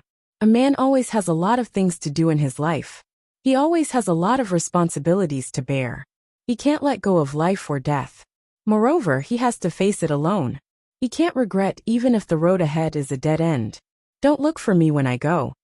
Meng Qiaoran's message was just like him. He was indifferent and carefree. He didn't bite on his words. He was speaking in plain words. Even Tan Tan could understand it clearly if he saw it. Chuyang was startled in front of the stone wall. Suddenly, a burst of deep frustration welled up in his heart. Master has left. Master has really left this time. Tan Tan had been holding him back the last time, so Meng Qiaoran couldn't leave. But he was very relieved to see his 2 disciples this time. Chuyang was looking after Tan Tan, so Meng Qiaoran was even more relieved. Therefore he left. He wanted to do what he had always wanted to do, but he couldn't do it. Master, you can't. Chuyang rushed out. He looked anxious. Tan Tan. I can't afford to raise him. The empty mountain was silent. There was no reply. Chuyang naturally knew what Meng Qiaoran was going to do. He was going to look for Yi Chu-chun. Perhaps, he was going to look for his dream. However, even though Meng Qiaoran was now an emperor-level expert, he was still incomparably weak compared to the Yi clan. How could he do that? If he really went, wouldn't that be the same as sending himself to his death? Chuyang shouted as he thought of countless reasons. But Meng Qiaoran never replied. In other words, he had already left this place and walked very far away. After a long time, Chuyang dejectedly sat down in the heavy snow. He murmured, Master, you must take care. He fiercely punched the ground, causing the surrounding snowy ground to tremble. He gnashed his teeth and said, If you're hurt in any way, I'll raze the Yi clan to the ground. Not even a chicken or dog will be spared. Meng Qiaoran's message seemed calm, but it was actually very resolute. It made it clear that he wanted to deal with this matter alone, and wouldn't allow anyone else to interfere. Chuyang respected his teacher and wouldn't interfere, but he couldn't help but worry. Tan Tan was awakened by Meng Qiaoran's cry. He rushed out of the cave and saw the handwriting that Meng Chao Ran had left behind. He stood there in a daze for a long while.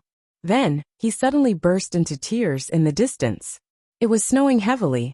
Meng Chao Ran's entire body had been dyed white by the heavy snow. His eyes were the same color as the sky and the earth. He quietly stood on top of the mountain. He heard Chu Yang's shouts and Tan Tan's cries faintly. Meng Chao Ran faintly smiled. Tears were faintly flickering in the corners of his eyes. "My disciples, you must take care of yourselves. You must live," Meng Chao Ran silently said in his heart. "As I've said in my message, a man has many responsibilities in his life that he must bear. There are many things that must be done." His eyes became deep and full of longing. He slowly raised his head and looked at the distant horizon. That direction was the entrance to the upper three heavens. "Choo-choo, I'm coming," Meng Chao Ran said in a low voice. He felt his heart trembling slightly as he murmured, "Are you okay?" He took one last deep look at the cave and murmured, "You too. Although I didn't ask, you are my disciples. How can I not understand you? Chu Yang is the master of Calamity's sword in this life, and Tan Tan is a member of the divine clan. Everyone has their own experiences. I'll not only be a burden to you, but also a hindrance if I continue to follow you as your master. I didn't expect that I, Meng Chao Ran, would have 3 disciples in my life. The eldest one is a traitor, the second one is the master of Calamity's sword, and the third one is a member of the divine clan. None of them are ordinary people. My luck is really good." Meng Chao Ran laughed at himself. What more can a man ask for in his life to have 2 disciples like this? Meng Chao Ran resolutely turned around and strode forward. His sleeves fluttered, and his figure fluttered. He looked lonely and carefree, lonely and aloof. He slowly disappeared in the wind and snow. The heavy snow slowly covered his footsteps. He didn't turn around. This master didn't say anything, but he saw everything clearly. He spent half of his life raising his 2 younger brothers, but he chose to leave when they grew up. It seemed that he didn't want to be responsible anymore. But his departure was the deepest responsibility. You have to walk your own path. You have your own path. I also have mine. Meng Chao Ran left. Master has left. Tan Tan was disappointed and frustrated. It was as if he had suddenly lost his support. It was as if he had left his parents. He felt as if his flesh and blood were being torn apart. "You still have me by your side. Tan Tan, you have to pull yourself together. Don't disappoint your master," Chu Yang comforted. "Yes, and you." Tan Tan's confused eyes turned back, and he looked at Chu Yang's face. Then, he suddenly burst into laughter and somersaulted. "Yes, master didn't let me look in the mirror. He didn't let me be shocked. He didn't let me praise myself. He didn't let me compare myself with others. He even didn't let me talk sometimes. But it's great now. Chu Yang, tell me, am I handsome or not?" "Handsome. Handsome like dog shit." Chu Yang had black lines on his forehead. He felt that comforting such a heartless guy was the biggest mistake he had ever made. "Nonsense." Tan Tan was displeased. Then he suddenly thought of something, and said in a shocked manner, "What about now? What about now? Am I handsome now?" Chu Yang looked at Tan Tan's excited face and weakly sighed. "Handsome? You're very handsome now." "Wahaha." Tan Tan proudly somersaulted. Then he happily changed his posture. "Am I handsome now?" He took out a small mirror as he spoke. Then he looked from left to right, and threw a coquettish wink at the mirror. Chu Yang wanted to cry. He deeply lowered his head, and said in a dull voice, "Even more handsome." "Wahaha." And now, he changed his posture again. Chu Yang collapsed. Meng Chao Ran would have grabbed Chu Yang's hand if he had been here. Then he would have tearfully said, "Chu Yang, you finally understand my pain now." Chu Yang and Tan Tan wandered around for the next few days. They crazily looked for spirit beasts to fight, and hunted for their inner cores. They also looked for people of various big clans to rob. They were frantically consolidating their current strength. The northern wilderness was suddenly filled with a foul wind and bloody mist. That's because these 2 weren't the only ones. For other people were also crazily fighting. They were fighting madly in the northern wilderness. They were crazy robbers. Every one of them was wearing a mask that was almost identical. Heavenly Armament Pavilion. Now, even in a spacious and empty place like the northern wastelands, Everyone had become jittery at the slightest sound. Many people had already thought of retreating. They were preparing to withdraw. Many people ran away as soon as they saw someone wearing a mask. Especially those 3 people. One of them was crazily howling. He was afraid that others wouldn't know that he was Wolf Sword King level expert Luo Kadi. The other one was speaking in a foreign language. He was incessantly shouting dog ant. He was afraid that others wouldn't know that he was GMO, the second son of the G clan. It was unknown what had gotten into these 2 people. They had joined the Heavenly Armament Pavilion. They were wearing masks, but they had revealed their identities. They would rush forward like mad dogs whenever they saw someone. They would use every means possible to rob them. Moreover, they weren't afraid of death. They were extremely valiant. This made many people who had heard about them mutter in their hearts. This doesn't seem like it. I heard that those 2 were crafty. How could they be as brave and valiant as these 2? Moreover, there are 2 Sword Kings and 1 Saber King in the Heavenly Armament Pavilion. These 3 people are the most difficult to deal with. Especially those 2 Sword Kings. I don't know how they would sneak attack me. The Saber King is a bit better. But he attacks people's self-esteem even more. That's because this great Saber King doesn't have any misgivings. It doesn't matter if you're in a group of 3 or 5, or even a group of dozens of people. He'll just stand in front of you with a majestic saber. Then, he'll defeat you with absolute strength. He'll crush you as easily as crushing dry weeds and smashing rotten wood. This isn't as good as being sneak attacked. At least, I'll have a reason to comfort myself. The most speechless one is the madman. This madman's actions can't be measured with common sense. He doesn't just want to rob. He also wants to fatten you up. He'll chase you until you've killed a spirit beast. Then, he'll come out and rob you again. Then, he'll sprinkle some scent on your body. Then, he'll come back to rob you again, after a period of time, when there's no profit to be made. He'll curse you until your ancestors jump out of their coffins if you still end up empty-handed. Anyone who has been robbed by this madman more than 3 times has left the northern wilderness in tears. Even if you kill me, you won't feel so bad. This madman also has another characteristic. If he comes across an expert by chance, and the disparity between the 2 sides isn't that big, then, that expert will suffer a bloody misfortune. He's a king-level expert. Moreover, he's a fake. Only a 1st grade, or a 2nd grade emperor-level expert can be higher than him. As for a higher-level expert, this guy slips away faster than a rabbit. Chapter 545. Then this crazy person would continue to fight with you. He wouldn't let you go. He would follow you if you walked. He would fight with you if you stopped. He would watch you eat. He would take something in his hand and put it in his mouth. Then he wouldn't feel hungry anymore. Then, he would politely wait for you to finish eating before fighting again. He would fight until you collapsed. Or, he would fight until he defeated you. There was once an emperor-level expert of a certain clan who had been pestered by this guy. He had begged for mercy and said, "I admit that you are stronger than me. I beg you to leave." The result was that this guy flew into a rage and said, "Bullshit. You beat me until I was rolling on the ground a moment ago. Then, you flatter me in the blink of an eye. How can I let you off so easily?" As a result, he chased that 2nd grade emperor-level expert for a week, and didn't give up.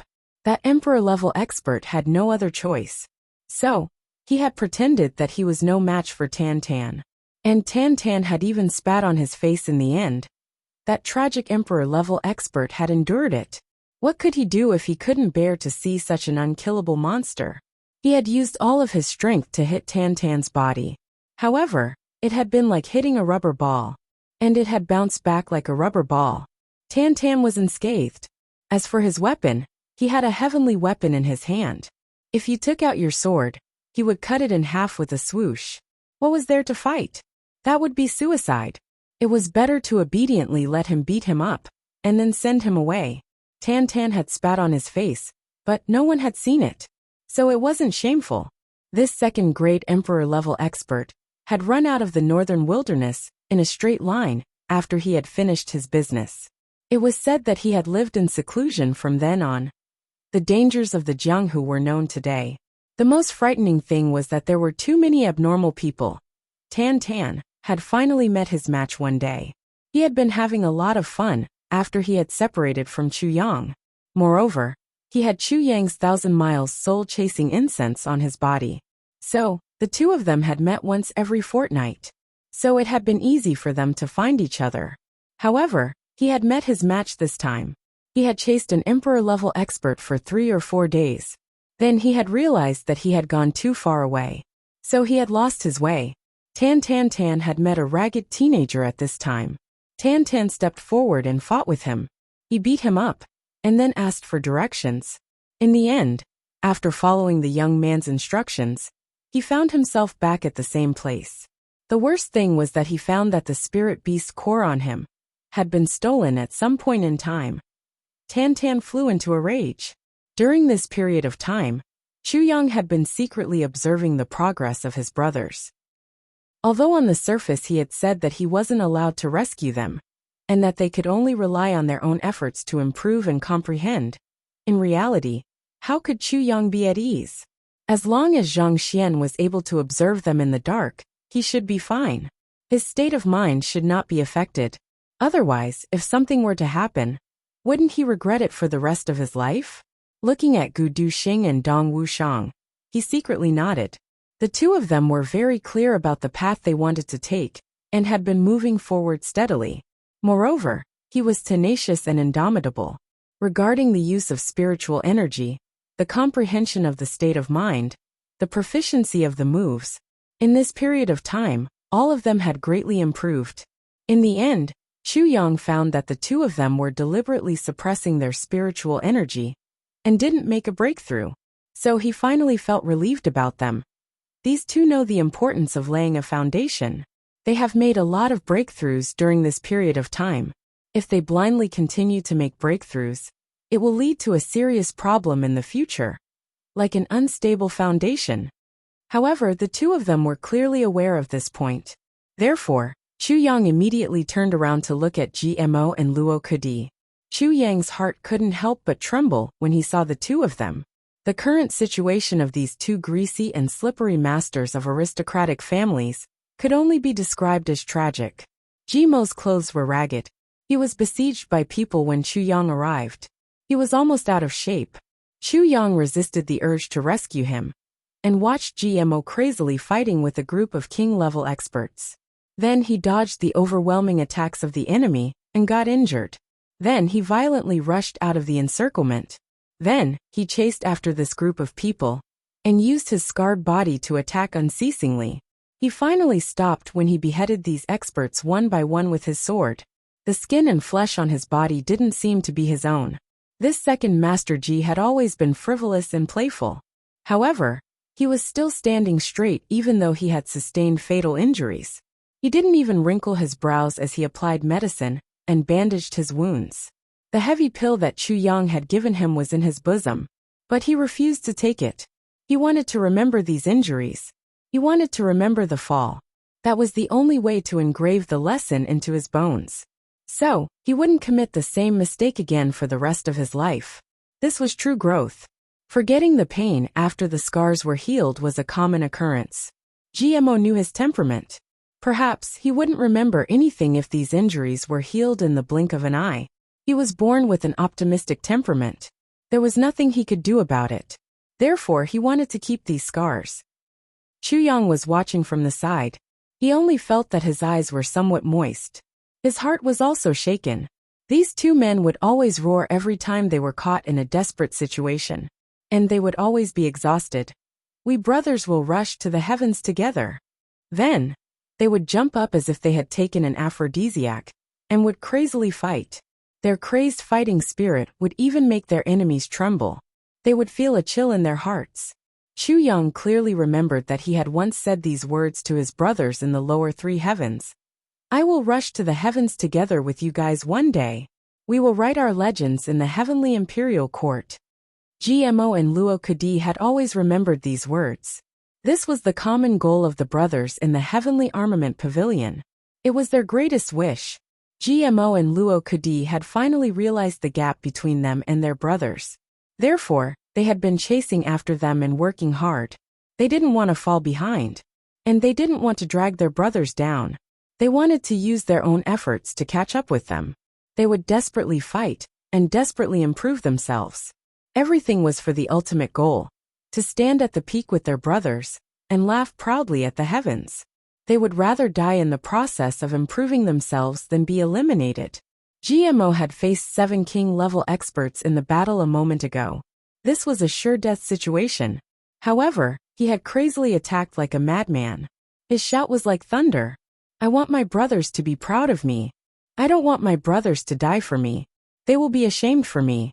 You will be in my legend if I become a legend one day.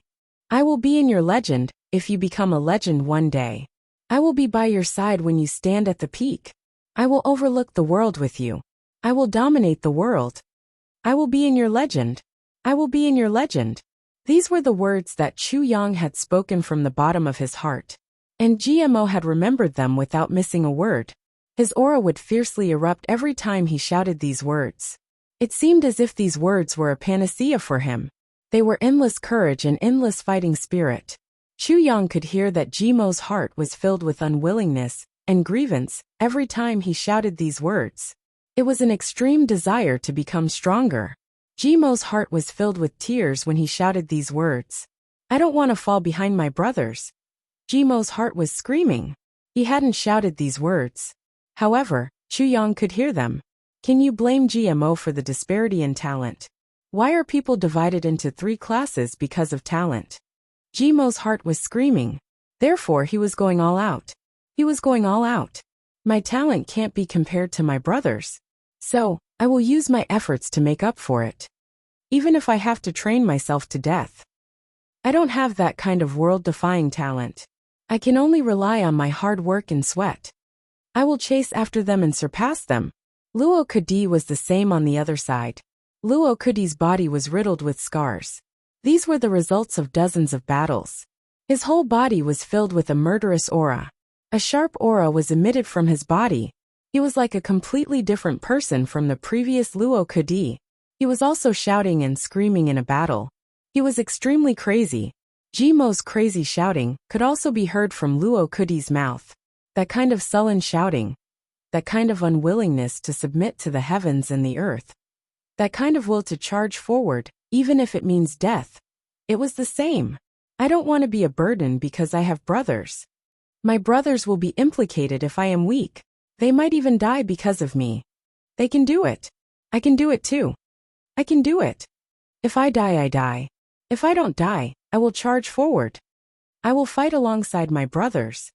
I will make my brothers proud of me. I am not a trash. I don't want to be looked down upon.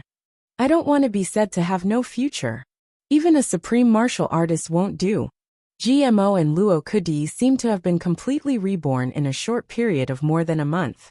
These 2 originally pampered sons of aristocratic families, who were just idling around, waiting to die, had completely transformed into 2 iron-blooded warriors at this moment.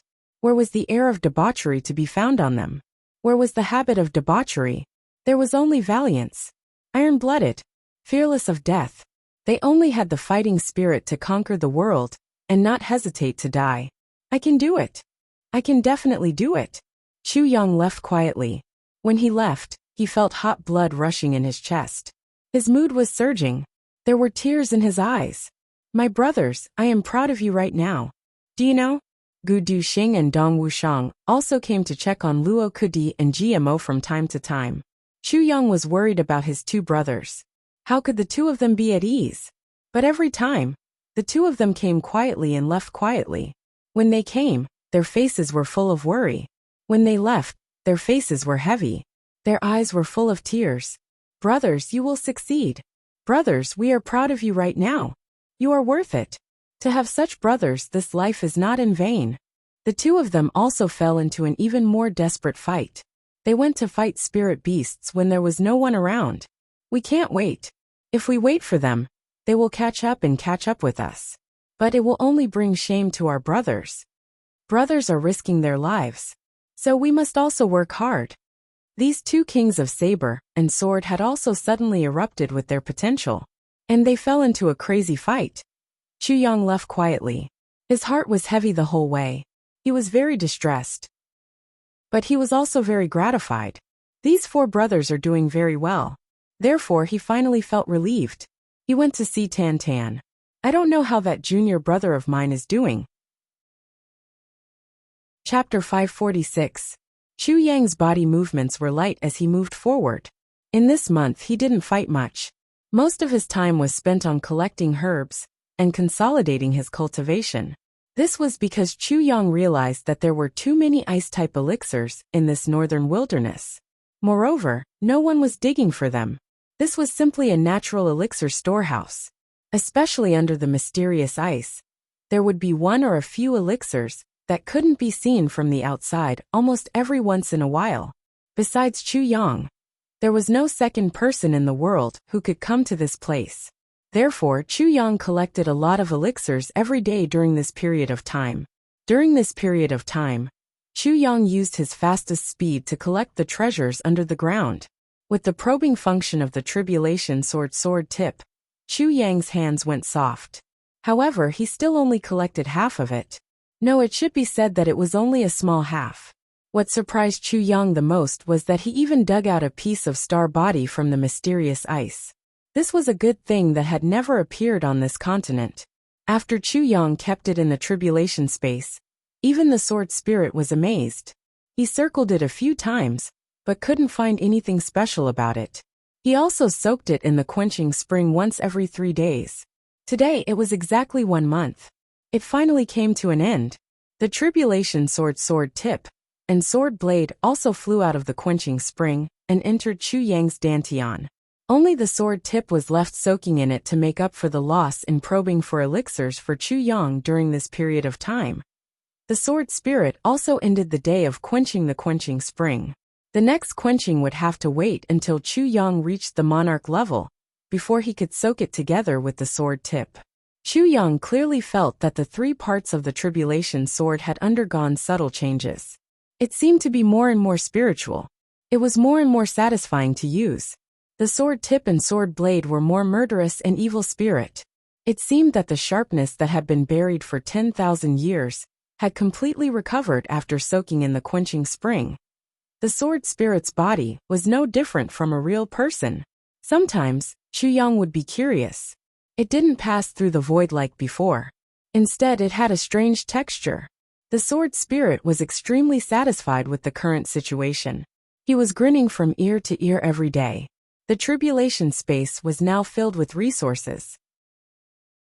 Vitality Spring, Tempering Spring, Profound Ice Jade Paste, Profound Yang Jade Essence, Countless Profound Jade Ice Crystals, Profound Yang Jade, Jade Snow Spirit Ginseng, Sea of Fire Amethyst Spirit Mushroom, and countless spirit herbs that he had just obtained from under the profound ice. There were also countless strange metals and forging materials. The sword spirit was like a miser. Every day, he would do some calculations, and then smile in satisfaction. Damn, there are so many good things here. Even the previous 8 Masters of Calamity Sword didn't have such a complete collection. This guy was a freak. Sword spirit looked at Chu Yang, and muttered in his heart. Chu Yang flew all the way, and rushed towards the place where Tan Tan had sent the message. He had arrived just in time. Tan Tan was extremely angry at the moment. But he was helpless. That was because this place seemed to be a natural formation. So, a noob like Tan Tan would only be able to enter, and not come out if no one was to guide him. For 2 consecutive days, Tan Tan was so hungry that his stomach had turned soft. But there was still no one around. This was all due to his strange physique. This guy couldn't eat meat or rice at all. He couldn't eat anything even if he were to starve to death.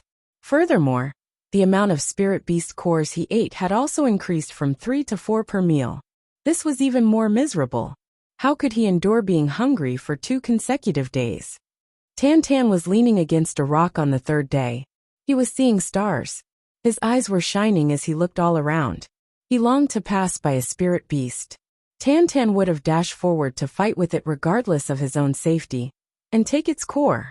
However, there wasn't even a 3rd level one. Tan Tan didn't even have the strength to curse at people when night fell. That hateful little guy finally appeared at this time. He looked at Tan Tan from afar in a sneaky manner. His face was full of complacency and pleasure after taking revenge. This guy was Rui Butong, and this natural formation of the northern wilderness was the place where the stealing god and thieving ghost sect was located. It was said to be a sect, but these two people had accidentally entered this place, and they had obtained a secret book from this place. Then, they had returned to the Jianghu after they had practiced here. This was the origin of the name Stealing God and Thieving Ghost. Every 2 years, they would return to this place. So, they had brought Rui Butong here this time, and they wanted to help their treasured disciple improve his strength. Rui Butong was also depressed. He had been here for several months, and he had been constantly preparing things. He had been constantly adjusting his condition. Then, he had been waiting for the right time to open the seal, so he could go in and improve his strength. But he hadn't expected that he would be caught and beaten up one day. And the other party was a king-level expert. This beating had left Rui Butong in a miserable state. He had almost finished his preparations, and he had almost adjusted his body, but he had been beaten until he was dizzy, and his internal energy had been in a mess. So he had been beaten up. After all, he hadn't suffered any internal injuries, so he would be fine in a few days. But he hadn't expected that the guy who had beaten him would ask him for directions after he had beaten him up. Wasn't he looking for a beating? Therefore, Rui Butong had casually pointed out a path, and he had taken advantage of the fact that this idiot was happily walking away. Then, he had stolen everything that this idiot had on him. I can't beat you, but I will make you bankrupt, Rui Butong had bitterly thought. Rui Butong had discovered that he had become rich after he had stolen everything. He had truly become rich. There were at least 1,000 cores of 4th grade and above spirit beasts inside. This was a huge fortune. And Rui Butong was even more baffled by what had happened next. This guy didn't bring any food? And he doesn't seem to eat meat? Is he going to starve to death here? Rui Butong found it extremely strange. Crap. Is there such a person in this world? He is truly the #1 idiot in the world. There weren't any large high-level spirit beasts here, but there were still snow rabbits, snow chickens, snow sheep, and so on. Rui Butong couldn't believe that there was a king-level expert guarding so much food. How could he starve to death? Rui Butong had no choice but to sigh at how big the world was. Seeing that this guy was so hungry that he had no strength left, Rui Butong cautiously poked his head out from behind the stone. Hey, why aren't you eating? Are you stupid? Tan Tan was so hungry that he was dizzy, so he became angry when he heard this. He scolded weakly. You're the stupid one. Damn it. How could I not eat if there was food? Do you think I'm as stupid as you? He opened his eyes after he had finished speaking, and he immediately became angry. He shouted, So it's you, bastard. Give me back my baggage. Rui Butong shrank his neck. He felt that this guy was getting more and more interesting. He was so hungry that his legs had turned soft. But he still dared to show off his power? What can you do if I don't return it? Rui Butong snorted. He felt relieved when he saw that this guy didn't pounce on him. You don't want to return it? Tan Tan said angrily. Those are my things. Why don't you return them? Rui Butong came out from behind the stone. He sat on the stone, crossed his legs and said, Yes, they were yours when they were in your arms. But they became mine when they were in my arms. He looked at Tan Tan from the corner of his eyes. You say that these things are yours. What proof do you have? You call them. If they answer, I will return them to you. Tan Tan almost went mad with anger. Bastard. These are dead things. How can they answer? Do you think that they can pant and fart like you? That can't prove that they are yours. Rui Butong burst into laughter. He took out the baggage and shook it. Then he stuffed it back into his bosom. Tan Tan was furious. He suddenly stood up. Then, he pounced on Rui Butong like lightning with a schwa sound. However, Rui Butong was the true disciple of Stealing God and Thieving Ghost. So there was nothing to say about his agility. Tan Tan had lost a lot of his vitality due to hunger. So how could he catch up with him? Rui Butong's body spun, and he was already more than 100 feet away. Then he mischievously laughed. Idiot. I will return your baggage to you as long as you kneel down and kowtow to Grandpa Rui 3 times. Then, You say that you were wrong 3 times. Rui Butong laughed complacently. Bullshit. The older generation never kneels. Tan Tan got angry. Tan Tan looked up to the sky and sighed in extreme anger. I am the most handsome man in the world. I am handsome and elegant. But I have never thought that I would suffer such humiliation in this northern wilderness. What? Rui Butong suddenly tumbled to the ground. Then he raised his head from the snow-covered ground.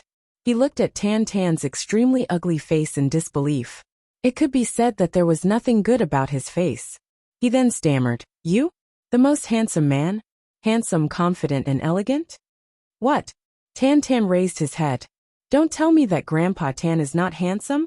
Grandpa Tan had even forgotten about his hunger when it came to the issue of beauty and ugliness. Starving to death is a small matter. But my reputation is the most important thing. Who would dare to snatch the title of handsome man from me? Wahahaha!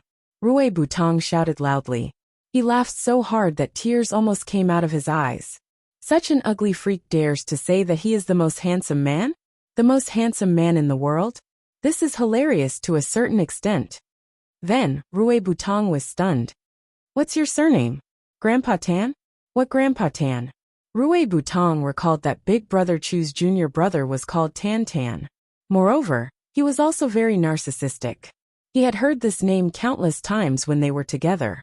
It could be said that it reverberated like thunder in his ears. Rui Butong couldn't help but feel that something was wrong when he heard this extremely ugly and narcissistic guy say that his surname was Tan.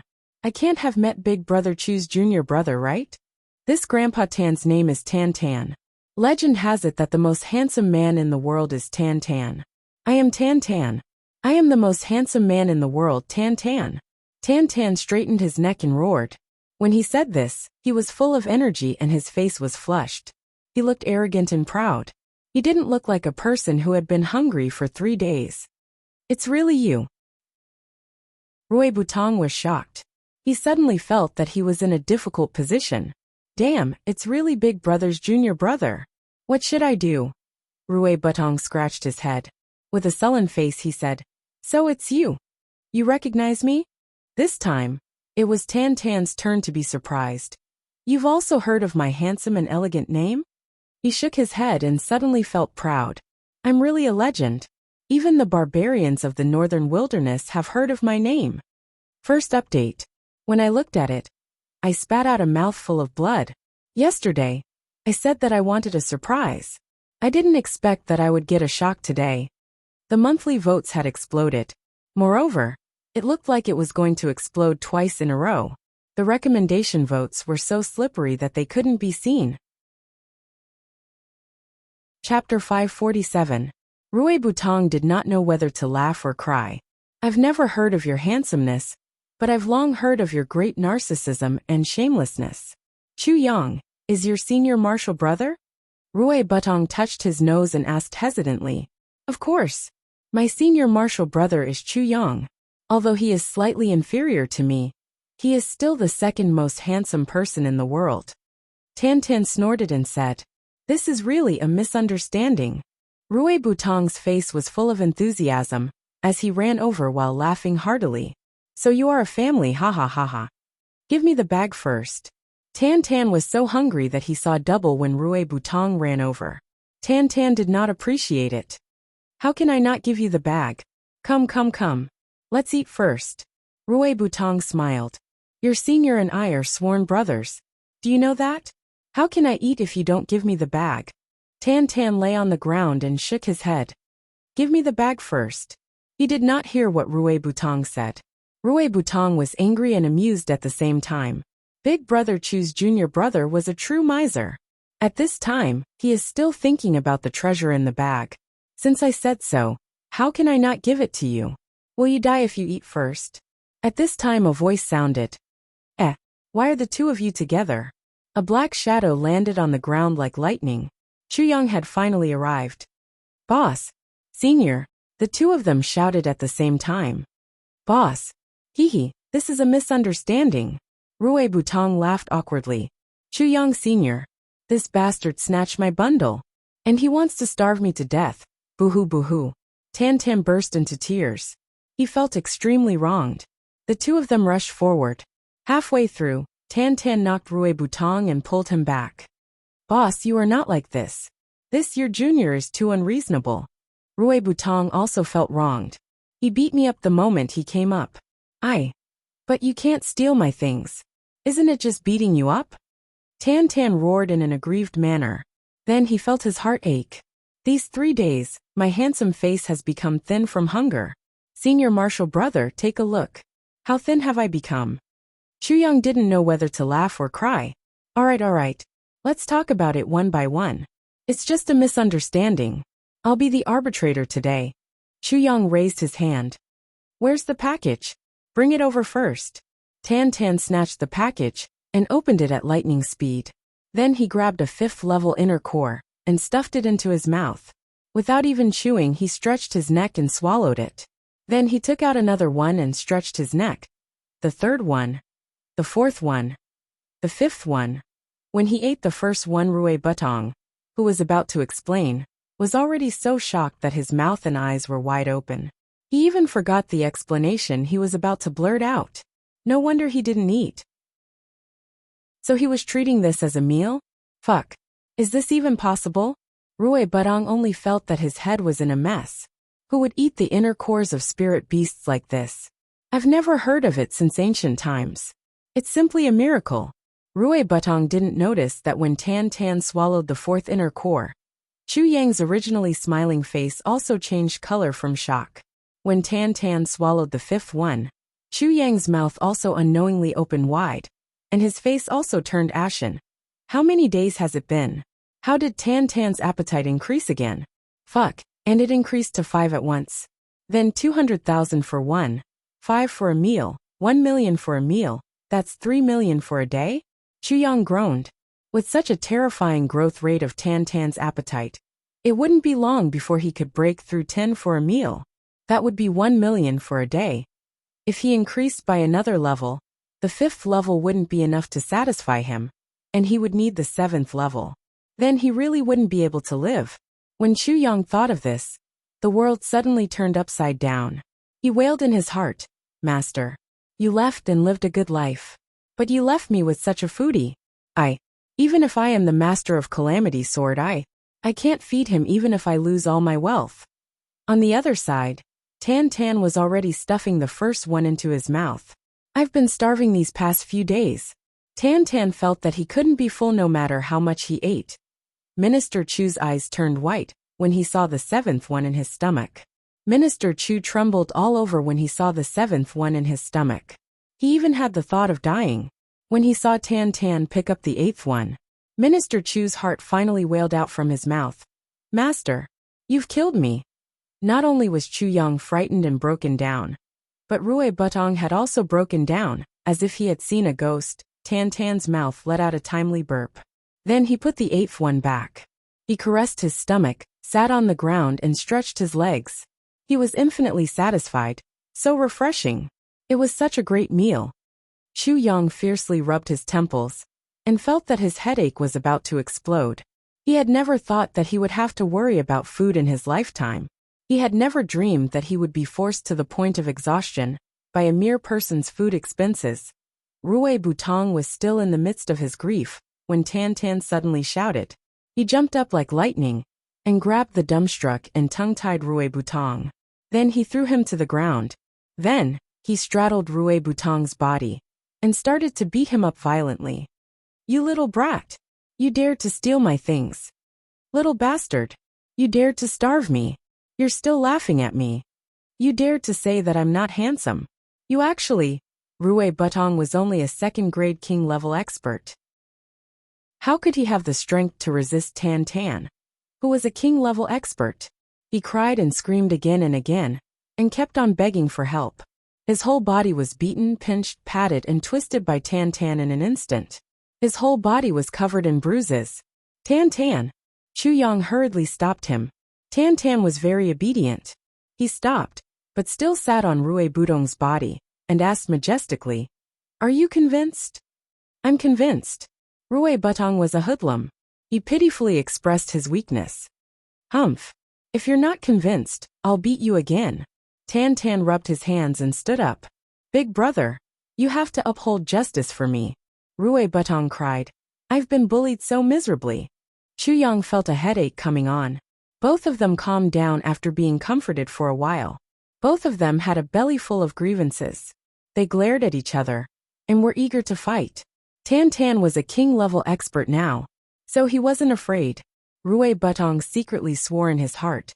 Wait until I get promoted. I'll come out and give you a good beating. Chu Yang looked at Rui Butong and couldn't help but provoke him. Old brother, what's your cultivation level now? 2nd grade king level expert. Rui Butong sighed in despair. However, he was somewhat comforted in his heart. He wasn't as good as a freak like Tan Tan, nor as good as Gu Duxing and Dong Wuxiang. However, he should be stronger than Luo Kudi GMO and Chu Yang. Chu Yang's next words threw him into the abyss. Oh, 2nd grade. Du Xing and Wu Shang are 5th grade king level experts now. 5th grade Saber King and 5th grade Sword King. Rui Butong opened his eyes wide. What? Chu Yang sighed and said, these words have hit you hard. Oh, GMO and Luo Kudi seem to be at the peak of 4th grade king level experts now. Rui Butong sat down on the ground. What? Big brother. You aren't deceiving me, right? Rui Butong felt as if he had lost his soul when he saw Chu Yang's expression. He muttered, how have I fallen behind by so much? Chu Yang sighed in a compassionate manner and said, cough cough, I'm also a 5th grade Sword King now. Rui Butong rolled his eyes. His entire body trembled and twitched. He wanted to cry, but had no tears. Big brother, can you not hit me like this? I thought that my progress was very fast during this time, boohoo. This was indeed Rui Butong's true thoughts. He had continuously promoted himself to the peak of 2nd grade king level expert during this time. Rui Butong was immensely complacent. He felt that his strength wasn't the weakest, even though he was ranked the lowest among his brothers. Moreover, there was a big opportunity in the northern wilderness that could substantially enhance his strength. At the very least, he could promote his cultivation by 1 grade. This was already an amazing thing. Rui Butong had thought that he would return to his brothers and show off his prowess after he had promoted himself.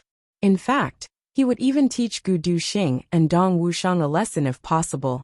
Rui Butong's heart turned cold when he heard the news coming out of Chu Yang's mouth like a cannon at this moment. The most inconceivable thing was that Chu Yang was already a 5th grade king level expert. This had given Rui Butong a big blow.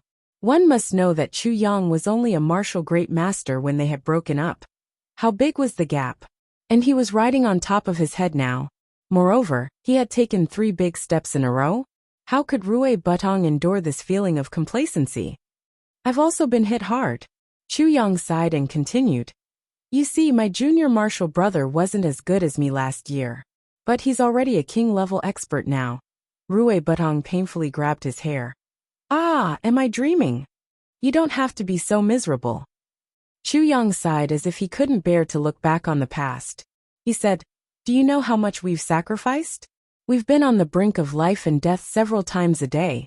Gu Duxing, Dong Wuxiang, GMO, and Luo Kudi are still fighting. How much have we sacrificed? How much have you sacrificed? So you don't have to feel unbalanced at all. Chu Yang pretended to comfort him, but he was actually trying to provoke him. We've risked our lives. Rui Butong jumped up with red eyes. No.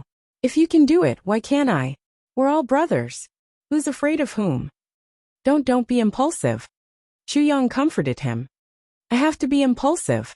Rui Butong flew into a rage. I won't come out if I don't reach the highest level this time, even if I die inside. Chu Yang was startled. He faintly felt that he had gone overboard with his provocation. What this time? I came here with my 2 masters to improve. Rui Butong said so and so. Then he said, Humph. How can it be enough to improve only 1 grade? I must improve 2 grades. 3rd grade, 4th grade, 5th grade. He suddenly shouted. I want to improve my strength. Ah! Chu Yang broke out in cold sweat. Chapter 548.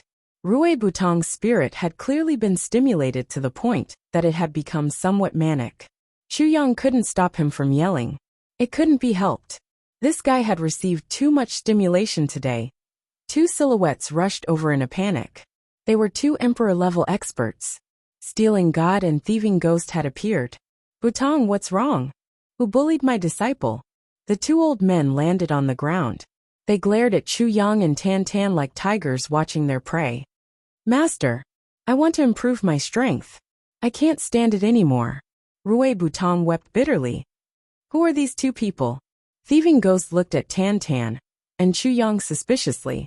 This sentence made Tan Tan resentful. He angrily said, Old man, don't you have any manners?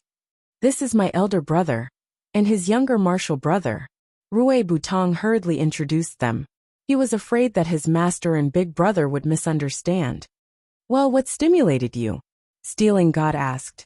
My brothers are already level 4 or 5 king level experts. Rui Butong said with infinite sadness. I'm the weakest. Master, I won't come out if I don't reach level 4 or 5 this time. Stealing God and Thieving Ghost's complexion changed. Chu Yang's hair stood on end after he had learned about it. He sucked in a breath of cold air. There was a strange space inside this natural array. Stealing God and Thieving Ghost were two martial warriors who had been chased here by their enemies. They had mistakenly entered this place and had discovered that there was another world inside. There were ancient ruins inside this place. There were 3 corpses inside. A sheepskin scroll had clearly stated this. There were martial arts techniques and secret books. There was also a strange array that could gather the spirit energy of heaven and earth. It could be infused into a person's body once every 10 years. Stealing God and Thieving Ghost had used this method to promote their cultivation to king-level experts in a very short time. However, their foundations had already taken shape at that time. Moreover, they were also quite old. Their cultivation hadn't been promoted after they had reached level 3 emperor-level experts. Moreover, the strange array seemed to have gradually lost its effect, because they had been using it for a long time. Finally, they issued a warning. Only one person could be allowed. Moreover, there was only one last chance for promotion. They obviously wanted to give this last chance to their most prized disciple. 3 days after Rui Budong's return, the two masters were overjoyed. Because Rui Budong's cultivation had advanced very quickly, he had completely reached the standard required here.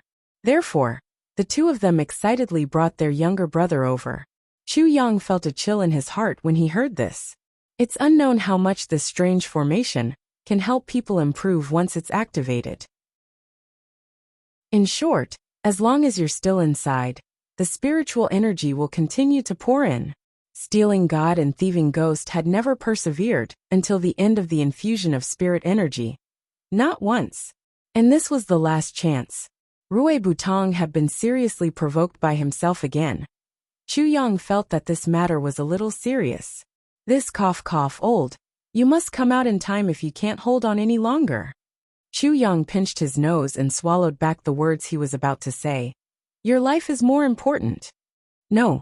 Rui Butong snorted, his face full of stubbornness. Chu Yang was extremely helpless. He could only take out the incomplete version of the heavy pill and adjust Rui Budong's physical strength to the best state. As for the rest, he could only resign himself to fate. His heart was filled with unspeakable regret. There was one thing to add here. Ever since Tan Tan's physique had changed, all kinds of herbs and other things were completely ineffective for him. Even the heavy pill had no effect on him. Finally, the time had come when Stealing God and Thieving Ghost were waiting anxiously. Now the 5 of them were inside the space of that big formation. Opposite them was a smooth stone platform, which was the eye of the formation. Once that strange formation was activated, Rui Butong would only need to stand on that stone platform and accept the infusion of spirit energy. As long as Rui Butong didn't come down, no one could interfere. Once they interfered, the formation would be turned into fine powder along with Rui Butong. Only Rui Butong could make his own decisions and figure out his own limits. But now, Rui Butong was in such a crazy state. The 3 of them were sweating in their hearts. It's all your fault. Stealing God looked at Chu Yang angrily. The mustache at the side of his mouth was sticking up. Sigh. Chu Yang sighed. Finally, a buzzing sound resounded. That stone platform suddenly emitted a dazzling light. A whirlwind blew up from the stone platform and rushed up. Suddenly, 7 colors appeared in the sky. A rich spirit energy spiraled up from the sky. It slowly turned into a visible cyan color. Then the color slowly became deeper and deeper. The time has come. Butong, you must come out if you can't bear it. Thieving Ghost held his disciple's hand and urged him over and over again. Don't worry, Master. This disciple will never lose face for Master. Rui Butong said firmly. Old. Chuyang shouted. Big brother. Rui Butong turned around. No matter what, it's most important to come out alive. Chuyang looked deeply into his eyes. Rui Butong faintly smiled and said, Big brother, do you still remember what you said? What did I say? You once said, you hoped that you would have us by your side when you become a legend. And you would be in our legend when we become legends. Rui Butong said deeply, Big brother, you don't know how our hearts felt after you said that. How many years has it been? How many people can become a legend? And how many people can leave their names in the legend? But you said it, Big brother. Ever since then, we have been moving towards this goal. Rui Butong took a breath. Big brother, if one day, you become a legend, and I'm still alive, but I can't stand by your side, or rather, I don't deserve to stand by your side. Do you know that I would rather die? If you become a legend, and I'm not by your side, then I can only say that I'm already dead. Rui Butong said firmly, we're brothers. If I don't go up when you're at your peak, you won't feel good either. Although I've failed, I'll also be a regret in your hearts. This is my chance. I can't let it go. Rui Butong strode forward, resolutely walking towards the stone platform. When he reached the edge of the stone platform, he suddenly turned his head and smiled. Big brother, if I become a legend, you will definitely be in my legend. Then with a leap, he stood on the stone platform. The whistling flow of spiritual energy suddenly became louder at this moment. The sound it made was like a tsunami. The deep cyan flow of spiritual energy was about to drown Rui Butong's figure in an instant. A mighty purple cyan spiritual energy suddenly poured down from the top of the stone platform. It formed a sharp cone shape and fiercely pierced into the area of the deep cyan flow of spiritual energy. It pierced right into the top of Rui Butong's head. Rui Butong's whole body trembled. His face twisted, but he didn't say a word. He tightly closed his lips and gritted his teeth. Hiss! The spiritual energy in the air suddenly squeezed and rolled. It continuously formed purple cyan spiritual energy and crazily poured into this place. Chuyang fiercely clenched his fists. His fingernails dug deeply into his flesh. He silently said in his heart, Butong old man, stand firm.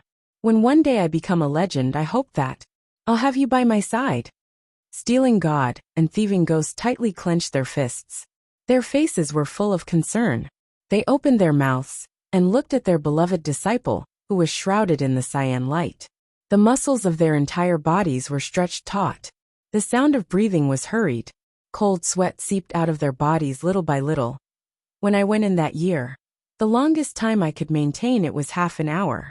Stealing God wiped the sweat from his face. He still had some lingering fear in his heart.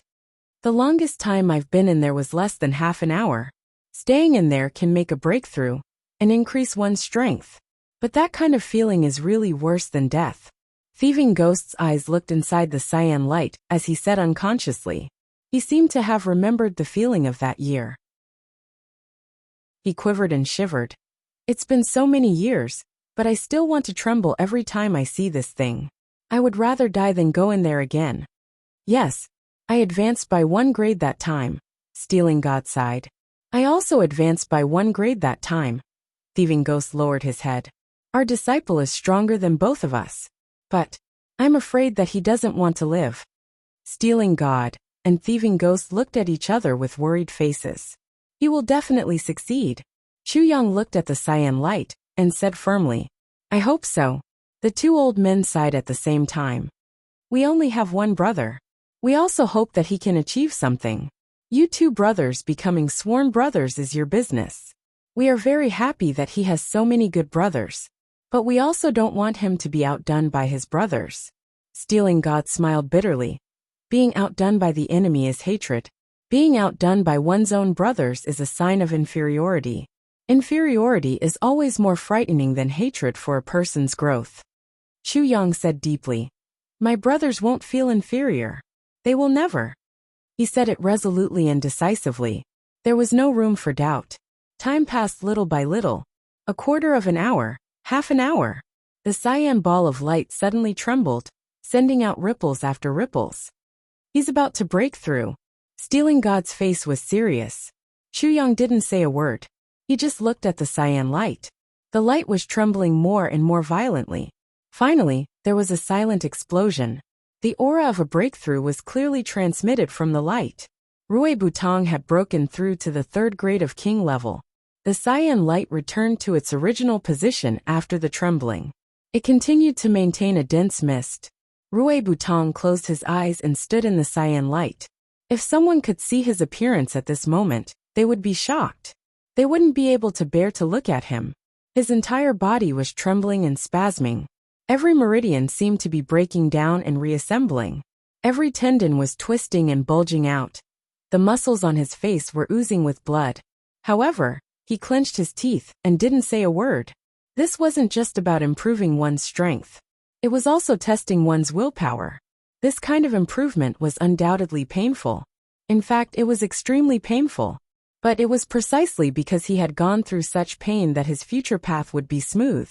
The spirit energy continued to pour into him. Soon it was the time for the second breakthrough. However, the spirit energy gathered in the sky was still increasing. Chapter 549. Another half hour passed. The green spirit aura halo trembled once again, and became dense. And Rui Butong inside the halo once again suffered the torture of having his body crushed, and his bones crushed. However, this stubborn youngster still tightly clenched his teeth, and didn't utter a single sound. He knew that his big brother and master outside would be worried as long as he moaned. He couldn't make any sound. They would know that he could still persevere if he didn't make any sound. 2 hours passed. He had advanced by 2 grades. Stealing God and Thieving Ghost looked at each other. Rui Butong had advanced twice as much as they had at the beginning. However, Rui Butong still hadn't come out. There was no movement. Could it be that he could still persevere? 3.5 hours passed. The spirit aura in the sky was still increasing. Endless spirit aura was still rushing over from afar, and was gathering. It seemed as if the wind and clouds were gathering. The green spirit aura halo finally began to tremble again, after nearly 4 hours had passed. It became dense and spread out. Another breakthrough. 6 hours had passed. Stealing God and Thieving Ghost were trembling from head to toe. Their faces were full of despair. They couldn't even cry. Butong, why haven't you come out yet? These 2 emperor-level experts felt endless regret at this moment. They regretted that they had personally sent their proud younger brother into this death zone. 3 hours had passed. There should be no hope. Chu Yang deeply wrinkled his brows. He was about to move when the sword spirit suddenly stopped him. Don't move. Don't disturb him. Huh. Chu Yang was surprised. Don't move, sword spirit said. Then, he didn't make any sound. He slowly said with a dignified look in his eyes. If I'm not wrong, this place must be. He didn't say what it must be. Instead, he said doubtfully. But how can such a thing be preserved in this world? Rui Butong's body inside the halo had already become unrecognizable. This time, along with the breakthrough came great pressure and great pain. It seemed as if his entire body would collapse and be crushed into meat paste. His tall and straight body was slowly being compressed and bent. The sound of bones breaking was unceasingly heard. Blood fiercely spurted out of his 7 orifices. Suddenly, a thunder-like explosion came from the spirit aura, gathering in the sky at this moment. Boom!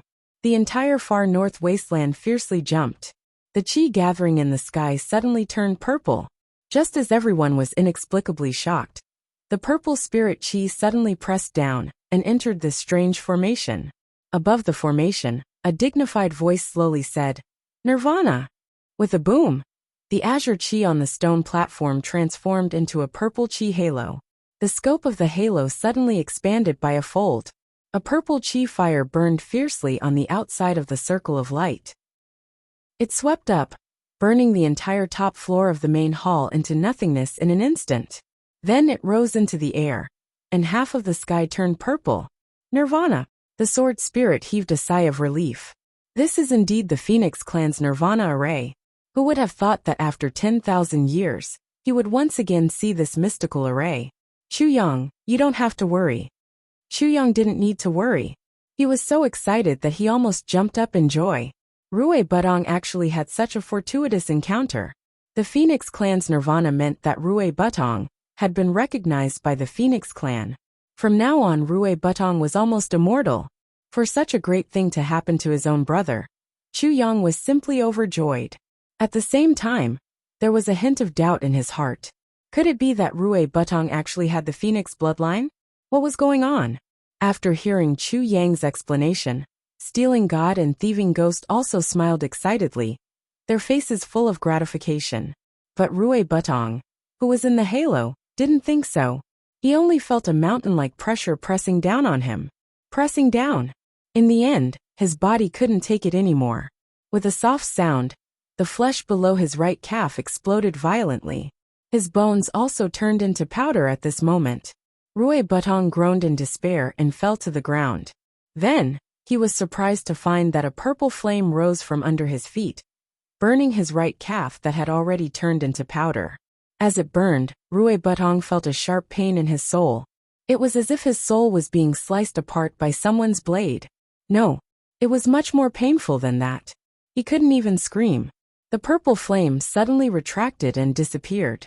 Rui Butong, who was in great pain, suddenly realized that his right calf was still intact.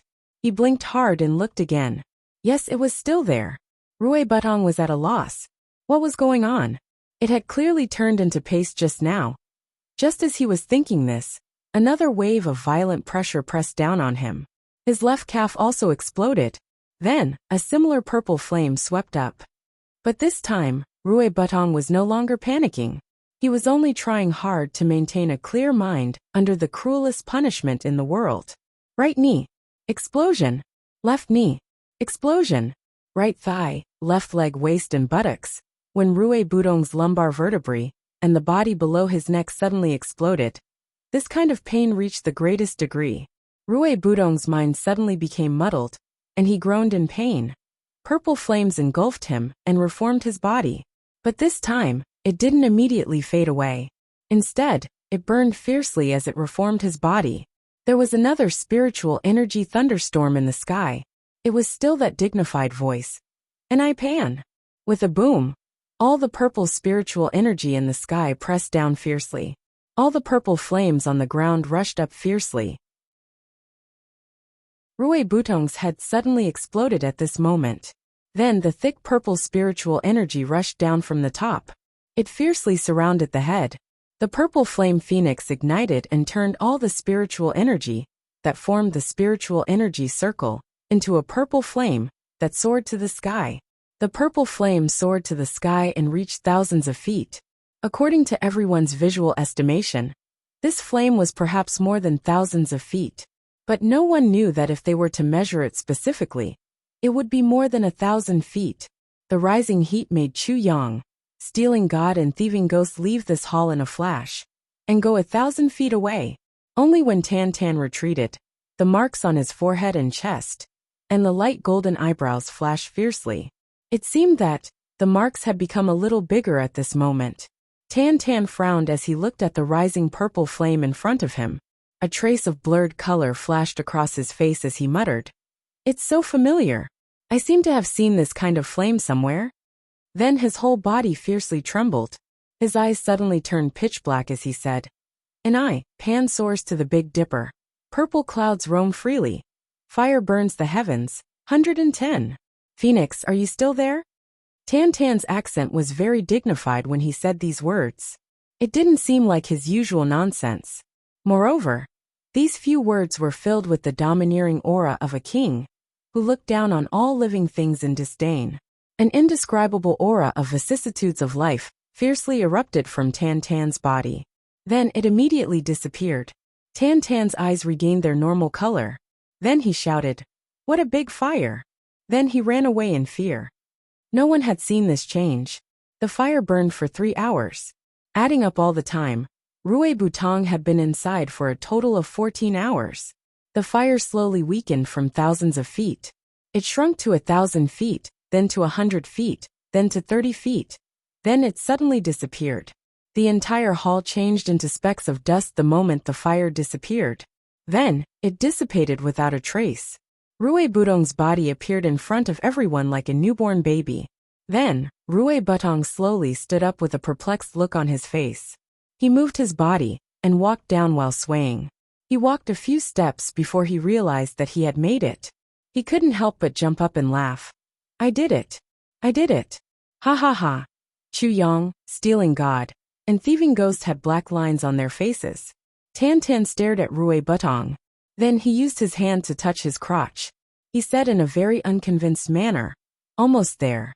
Rui Butong had already jumped up. He dashed over and pounced over. He excitedly hugged Chu Yang. He laughed and jumped up. Big brother, I did it. Chu Yang was stunned.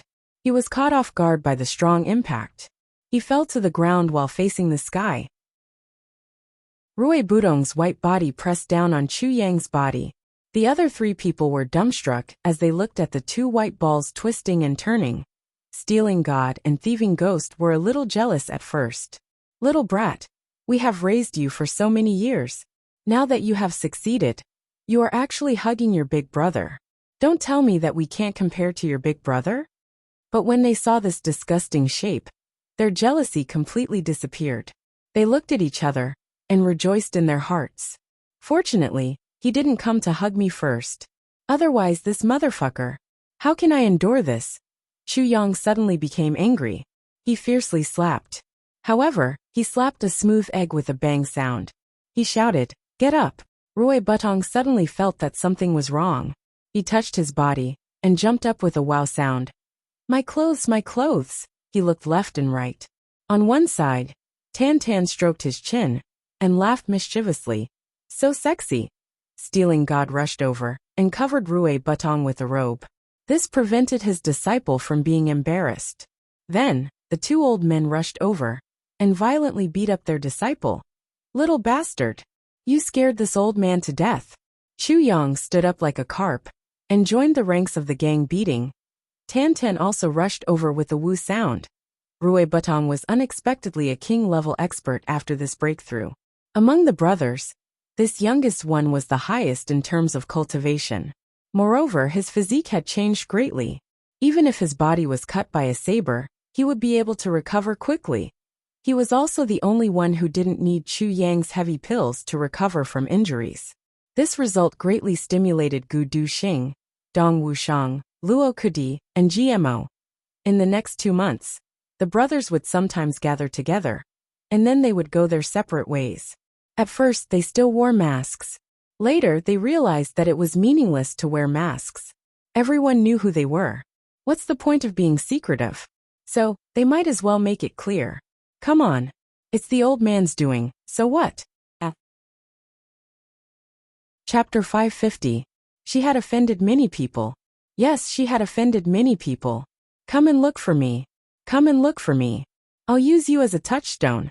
Therefore, the northern wilderness became chaotic. More and more clans returned home.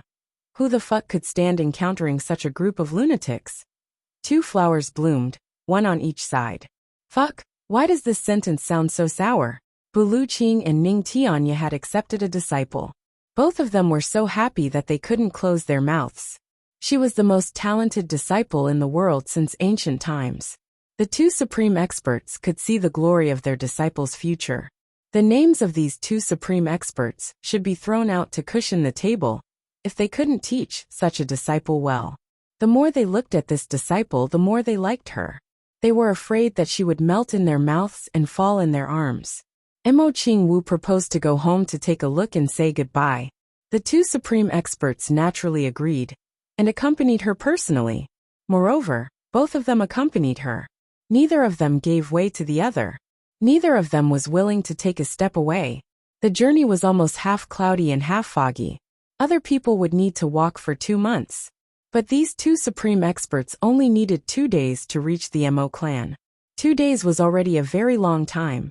The two supreme experts were 10,000 years old, so it wasn't easy for them to trick the little girl. They managed to dig out the miserable experience of the little girl in half a day's time. They heard that the little girl used to be the focus of the clan's training. She had 3 meridians, but her 3 meridians were destroyed, so the clan immediately gave up on her. She was miserable all the way there. Later, they even wanted to give their precious disciple to someone else as a concubine to practice evil techniques. The little girl had no choice but to run away from home. She was miserable all the way there. It would have been unimaginable if it weren't for Brother Chu Yang. The little girl sobbed when she talked about the sad part. Her tears fell like rain like pear blossoms.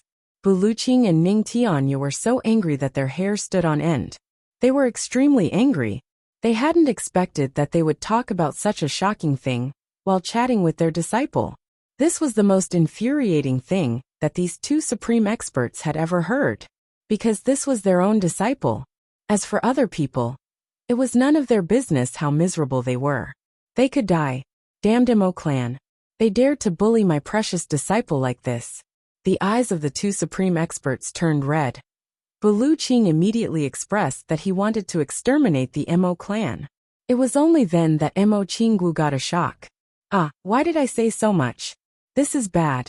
The two supreme martial artists were still unwilling to give up.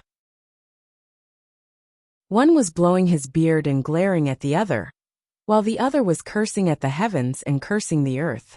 One was rubbing his fists, and the other was busy rolling up his sleeves, as if he was going to have a hand-to-hand fight. They were trying their best to make a good impression in front of their disciples. Mo Qinggu didn't even think about it. No matter what, the two supreme martial artists were still top-notch experts in the world. They had their own demeanor, even if they were really angry and wanted to destroy the Mo clan. Why would they make it so obvious and act like a scoundrel in the marketplace? Moreover, she was only 10 years old and didn't have much experience. The two supreme martial artists only needed to use a few words to evoke all the grievances in her heart and make her tear up. Moreover, there were two extremely benevolent masters who were comforting her while adding fuel to the fire. How could she still know what to say and what not to say? Naturally, it was like pouring beans out of a bamboo tube, spilling everything in one go. Therefore, while the two supreme martial artists were angry, they were also enjoying their disciples' soft pleading and coquettishness. Both of them felt an unprecedented joy in their lives. Mo Tianji was also in a very tragic situation.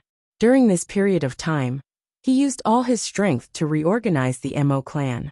He got rid of all the original drawbacks and expelled all the unstable elements. He used an iron fist to vigorously reorganize the clan. At the same time, he established good relations with various clans, opened up economic channels, and completely digested and absorbed all the channels that Mo Tianyun had used when he was here. Those that couldn't be digested were simply eliminated. Once these thunderous methods were used, the atmosphere of the Mo clan took on a new look. On this day, the Mo clan had just recovered some of its vitality. However, after a gust of wind, two super experts came to settle the score. On this day, there was a thunderclap in the clear sky. People of the Mo clan come out. With a boom, a few rooms in the Mo clan collapsed because of this sentence. Mo Tianji was very surprised. He endured the buzzing sound in his ears and walked out to take a look. He saw 3 people standing in midair. 2 of them were wearing wide robes with big sleeves. They floated like immortals, but their faces were full of anger. There was a small person in the middle. She was dressed in red, and her face was snow white. She was his younger sister, Mo Qingwu. He couldn't help but be stunned. What's going on? Mo Tianji looked at his younger sister and couldn't help but ask, Little Wu, this is second brother. These are my 2 masters. Mo Qingwu winked at him. Mo Tianji immediately understood. It seems that Little Wu's masters have come to vent their anger for their disciple. He couldn't help but smile bitterly. I would have left a few people behind to let them vent their anger. But now, it seems that only one is left, and that is my father. But who are these 2 people? They look very awesome. But how could Ning Tianya pay any attention to Mo Tianji's polite greetings? He had already shouted at the top of his lungs. Who is that bastard Mo Wuxia? Who is that B*TCHMO Tianyin? Who is it? Get out here. Is there something wrong with your guts? Is there something wrong with your heart? You dare to bully my disciple. If I don't make you look like 300 dead people today, then I won't come. Bulu Qing held back his laughter and turned his face away. This old man is really unscrupulous in order to flatter his disciple and make her happy. He doesn't even care about his face. He is a supreme-level expert and is shouting at an emperor-level expert. Black lines appeared on Mo Tianji's forehead. Senior, these people are already dead. Dead. Bulu Qing was furious. Who allowed them to die? I haven't come to vent my anger for my disciple. How did they die? These bastards don't know any better. They don't make sense. Mo Tianji was left speechless. Do they need your permission to die? Mo Tianji mediated, and Mo Qingwu pleaded. So, the two supreme-level experts finally came to the Mo clan's courtyard. They drank tea and cursed at the same time. The two supreme-level experts were depressed because they didn't manage to vent their anger.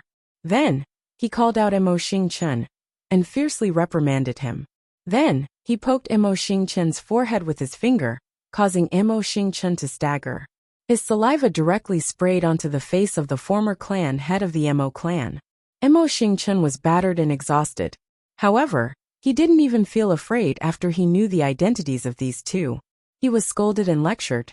Then, he went back in a daze with a wave of their hands. Oh my god!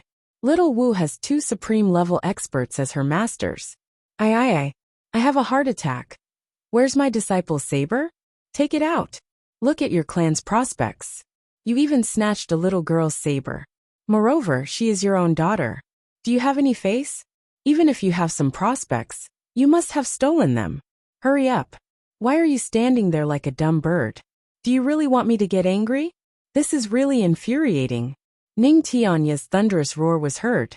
Mo Tianji personally went to his room and took out the saber that he had kept for his little sister. Throughout the entire process, even with Mo Tianji's eloquence, he didn't even have the time to defend himself. That's because the two supreme-level experts only cared about themselves. They didn't give anyone a chance to speak. While Ning Tianya was scolding, Bulu Qing was complaining. You simply don't treat us as guests. What kind of tea is this? It tastes terrible. If you weren't lucky, my disciple would have been a member of your clan. Otherwise, I would have exterminated your clan for this pot of tea. Too stingy, too shameful, too unpresentable. Is this something that humans can drink? Mo Tianji almost spat out a mouthful of blood. This is our unique heavenly secret tea. If tea is ranked in the three heavens, then heavenly secret tea would be ranked second. No other tea would dare to claim to be first. It has been degraded to such an extent. Bulu Qing and Ning Tianya saw that Mo Qingwu cared so much about that saber. But they didn't think much of it. They thought, what kind of divine weapon can there be here? At most, it's gorgeous in appearance. Little girls like it. That's all. However, they immediately overturned their previous thoughts when they saw the dreaming of a gentle dance saber. Even with their 10,000 years of experience, they could only describe this saber with the word perfect after thinking for a long time. The dreamlike colors, the blurriness of the starry sky, the super sharpness that could cut iron into mud made the two supreme experts exclaim in admiration. No wonder that damned bastard snatched it. It's a good thing. Fortunately, it's in my disciple's hands. Well, it's really complimentary. Mo Qingwu was beaming with joy as she held the saber in her hands. The two supreme experts felt comforted in their old hearts. The two supreme experts didn't stay for long. Mo Qingwu bid farewell to her mother and second brother. Then, they took the dreaming of a gentle dance saber from Mo Tianji's hands and left with Mo Qingwu. Mo Xingchen imagined that the two supreme experts would bestow a lot of good things and secret manuals. But it didn't happen. This should have happened. However, the Mo clan had treated Mo Qingwu unfairly some time ago. So it had turned into nothing. An elder boldly mentioned it in a roundabout way. But Ning Tianya raised his eyes and scolded him. You should be happy that we didn't exterminate your clan this time. But you still want benefits? Not even a mosquito. How can you be so thick-skinned? This is the first time this old man has seen your Mo clan in more than 10,000 years. How fucking thick-skinned is this? You're simply disgraceful. Extremely shameless. Your Mo clan would be invincible in the upper three heavens if you were to stick up your face. You can ignore all attacks with just this face of yours. This is really fucking bad luck. I actually talked so much with trash like you. The two supreme experts picked up their disciple and disappeared without a trace after they finished scolding her. All the members of the Mo clan's elder assembly spurted out a mouthful of blood. The auras of the two supreme experts had been suppressing them. They couldn't resist without circulating their martial power. So they spat out this mouthful of blood after the two supreme experts had left. Everyone looked dispirited. They were full of regret. They were ashamed and resentful at the same time. This matter wasn't done by us. They obviously didn't dare to bear a grudge against Ning Tianya. So they could only vent their anger on Mo Wuxia and Mo Tianyin. Those two bastards would have been eaten alive by everyone if they were still alive. Our Mo clan lost such a good opportunity because of you two bastards. First update for today. The monthly votes are getting closer and closer. Please help, brothers and sisters. Thank you. I will continue to work hard. Second, third, fourth. Chapter 551. She had already left. Only a group of Mo clan's people were left behind. They looked at each other in dismay and sighed in unison. Motherfucker. Who would have dared to offend young miss if we had known that she had such an awesome backer? Even Mo Wuxia and Mo Tianyin would have treated her like a great-grandmother. Mo Tianji's state of mind was very calm in comparison to the regret and disappointment of the other people of Mo clan. Can you keep the good stuff even if I give you good stuff? Mo Tianji snorted. How can a clan survive and become powerful if it relies on someone else? You can only rely on yourself. Mo Tianji heavily said. You can only rely on yourself. Don't tell me that you can't rely on yourself. The Mo clan should have been dissolved if you only wanted to rely on the supreme experts. Mo Tianji flicked his sleeves and left after he finished speaking. He then returned to the main study room. Only a group of elders who were lost in thought were left behind. Mo Tianji received a piece of news the next day. The O clan is secretly doing something. They have been in close contact with the other big clans. Mo Tianji smelled the scent of a conspiracy. He was well known for his scheming, so his first reaction when he saw this news was, is the O clan going to make a move? But who is the O clan targeting if they're going to make a move? Mo Tianji pondered for a while. Then he resolutely issued an order. Investigate. Find out what happened to the O clan during this time. Which clans are they in contact with? How are they in contact with them? The more detailed the better. The Mo clan's intelligence network was operating at full capacity. Several pieces of paper were placed on Mo Tianji's desk in a day's time. Plotting against King of Hell Chu. 30 experts have yet to return? Mo Tianji hissed and sucked in a breath of cold air after he read the first piece of information. Then he looked at each piece of paper. The more he looked, the more shocked he became. Then he closed his eyes and pondered. He gently tapped his thigh with his finger. Gao clan? Black Devil clan? Tian clan? Tu clan? Ming clan? Zhao clan? Li clan? It seems that the O clan wants to stir up some trouble this time? Or create chaos and then protect yourself? Mo Tianji stood up and paced back and forth in the room. His brows were tightly knitted. But there is a possibility that our strength will be weakened if we get into a mess. Especially since the Black Devil clan and the Ming clan are involved in this matter. My Mo clan can't stay out of this even if we want to. So, it would be better to take the initiative to attack rather than passively defend. Even if it's a chaotic situation, we have to make it chaotic first. Mo Tianji carefully calculated the strength of both sides.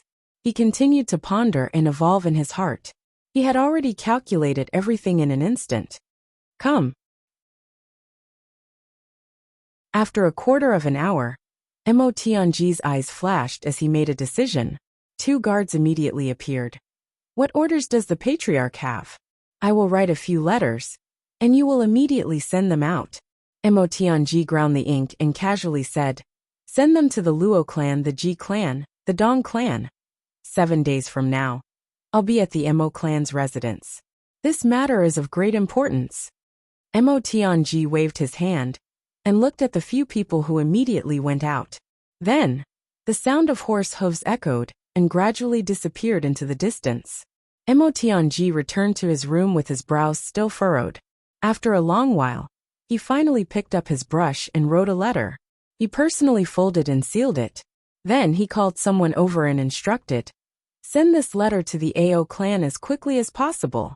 If Evil Cloud Duke isn't present, send it to the clan lord of the Ao clan." Yes, Mo Tianji muttered to himself for a while after this person left. But he still felt that it wasn't very stable. So he picked up his brush and carefully wrote another letter.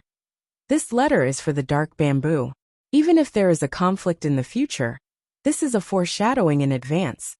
Then, Mo Tianji gathered all the experts of the Mo clan and made arrangements one by one. After the arrangements of the experts had been made, Mo Tianji called over the person in charge of the clan's economic and financial resources. All the forces of the Mo clan gathered together and clenched their fists.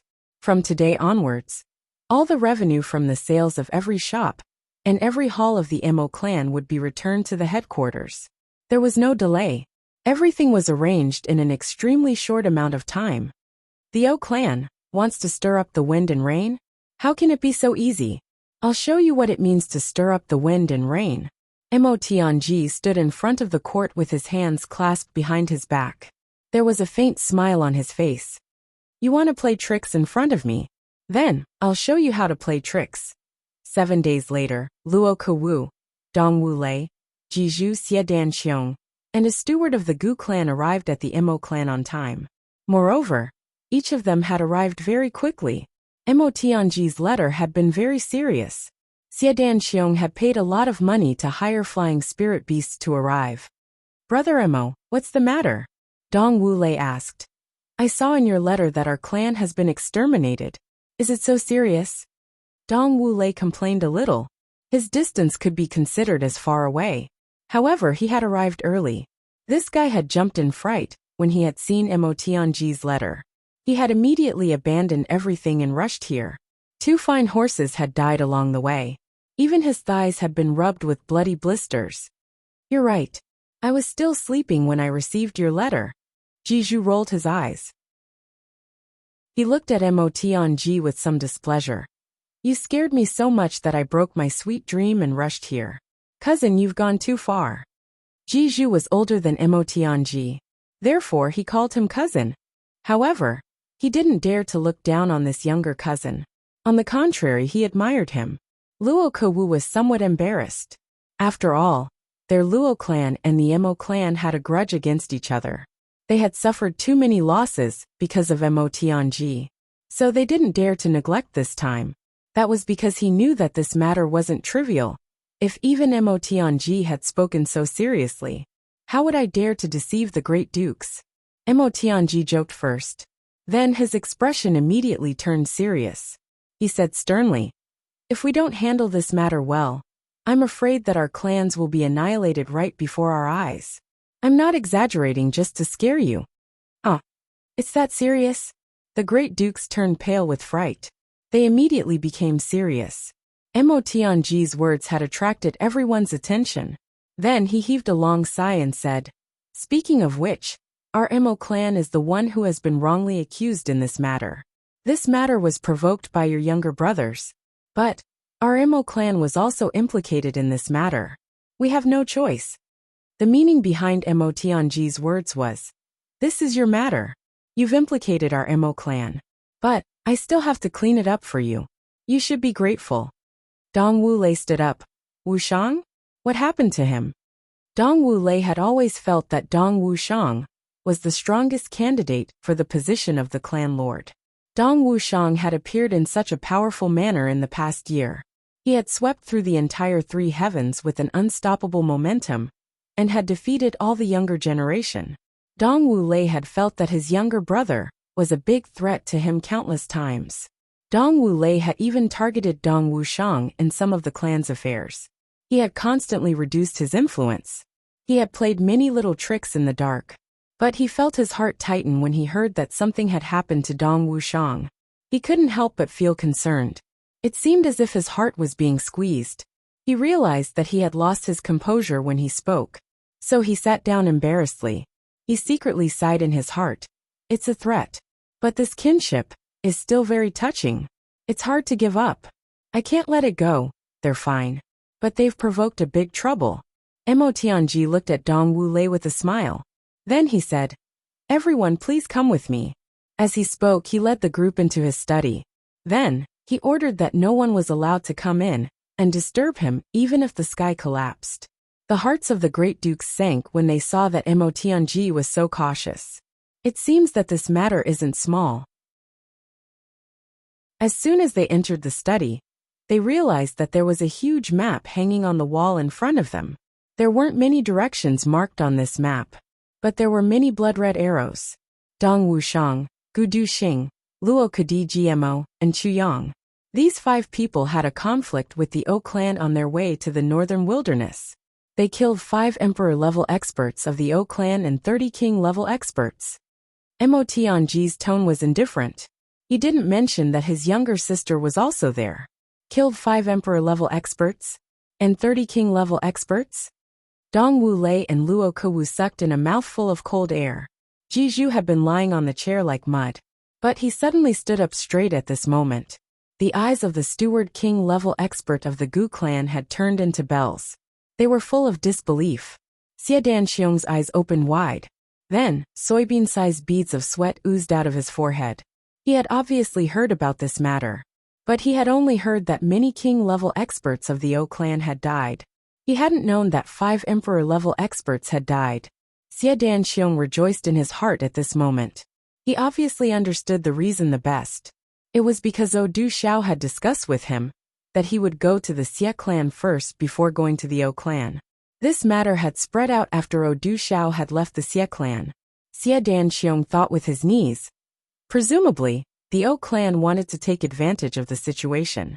And that's why they provoked the retaliation of Chu Yang and the others. Fortunately, my clan wasn't so muddle-headed. They didn't forget righteousness at the sight of profit. Instead, they sincerely befriended them. Perhaps, the Xie clan would have collapsed if they had also suffered such a loss. The O clan has suffered a major blow, and their strength has been greatly damaged. At the same time, they have made a big enemy of Gu Duxing and the others. Mo Tianji picked up a writing brush and drew a line on the map where the O clan was located. Then he insipidly said, "Therefore the O clan must have been afraid of the retaliation of Gu Duxing, Dong Wuxiang, and the others. Moreover, they were even more afraid that the Gu clan, Dong clan, Luo clan, and the other clans would join hands to deal with them. Therefore, the O clan had started to form a big alliance in order to protect themselves. They wanted to disrupt the situation.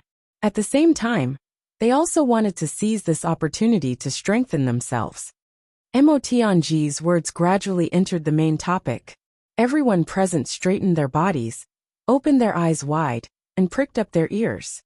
The O clan had contacted several clans in succession during this time. Mo Tianji used a small smooth stick to point on the first arrow. First was the Gao clan. As for the reason, Jizhu, you should be clear about it. Sweat oozed out of the tip of Jizhu's nose. How could he not be clear about it? His younger brother Gmo had snatched the fiancée of the young clan lord of the Gao clan. It would be too much if he said that he didn't know about it. You're tuning in to the Li Mei's Wuxia Whispers YouTube channel. We're so grateful for your support. And don't forget to subscribe to join us on this incredible journey through captivating stories. Your generosity through donations truly makes a world of difference, as it's the primary source of revenue that allows me to expand and enhance this channel for you. Thank you from the bottom of my heart for being a part of this adventure.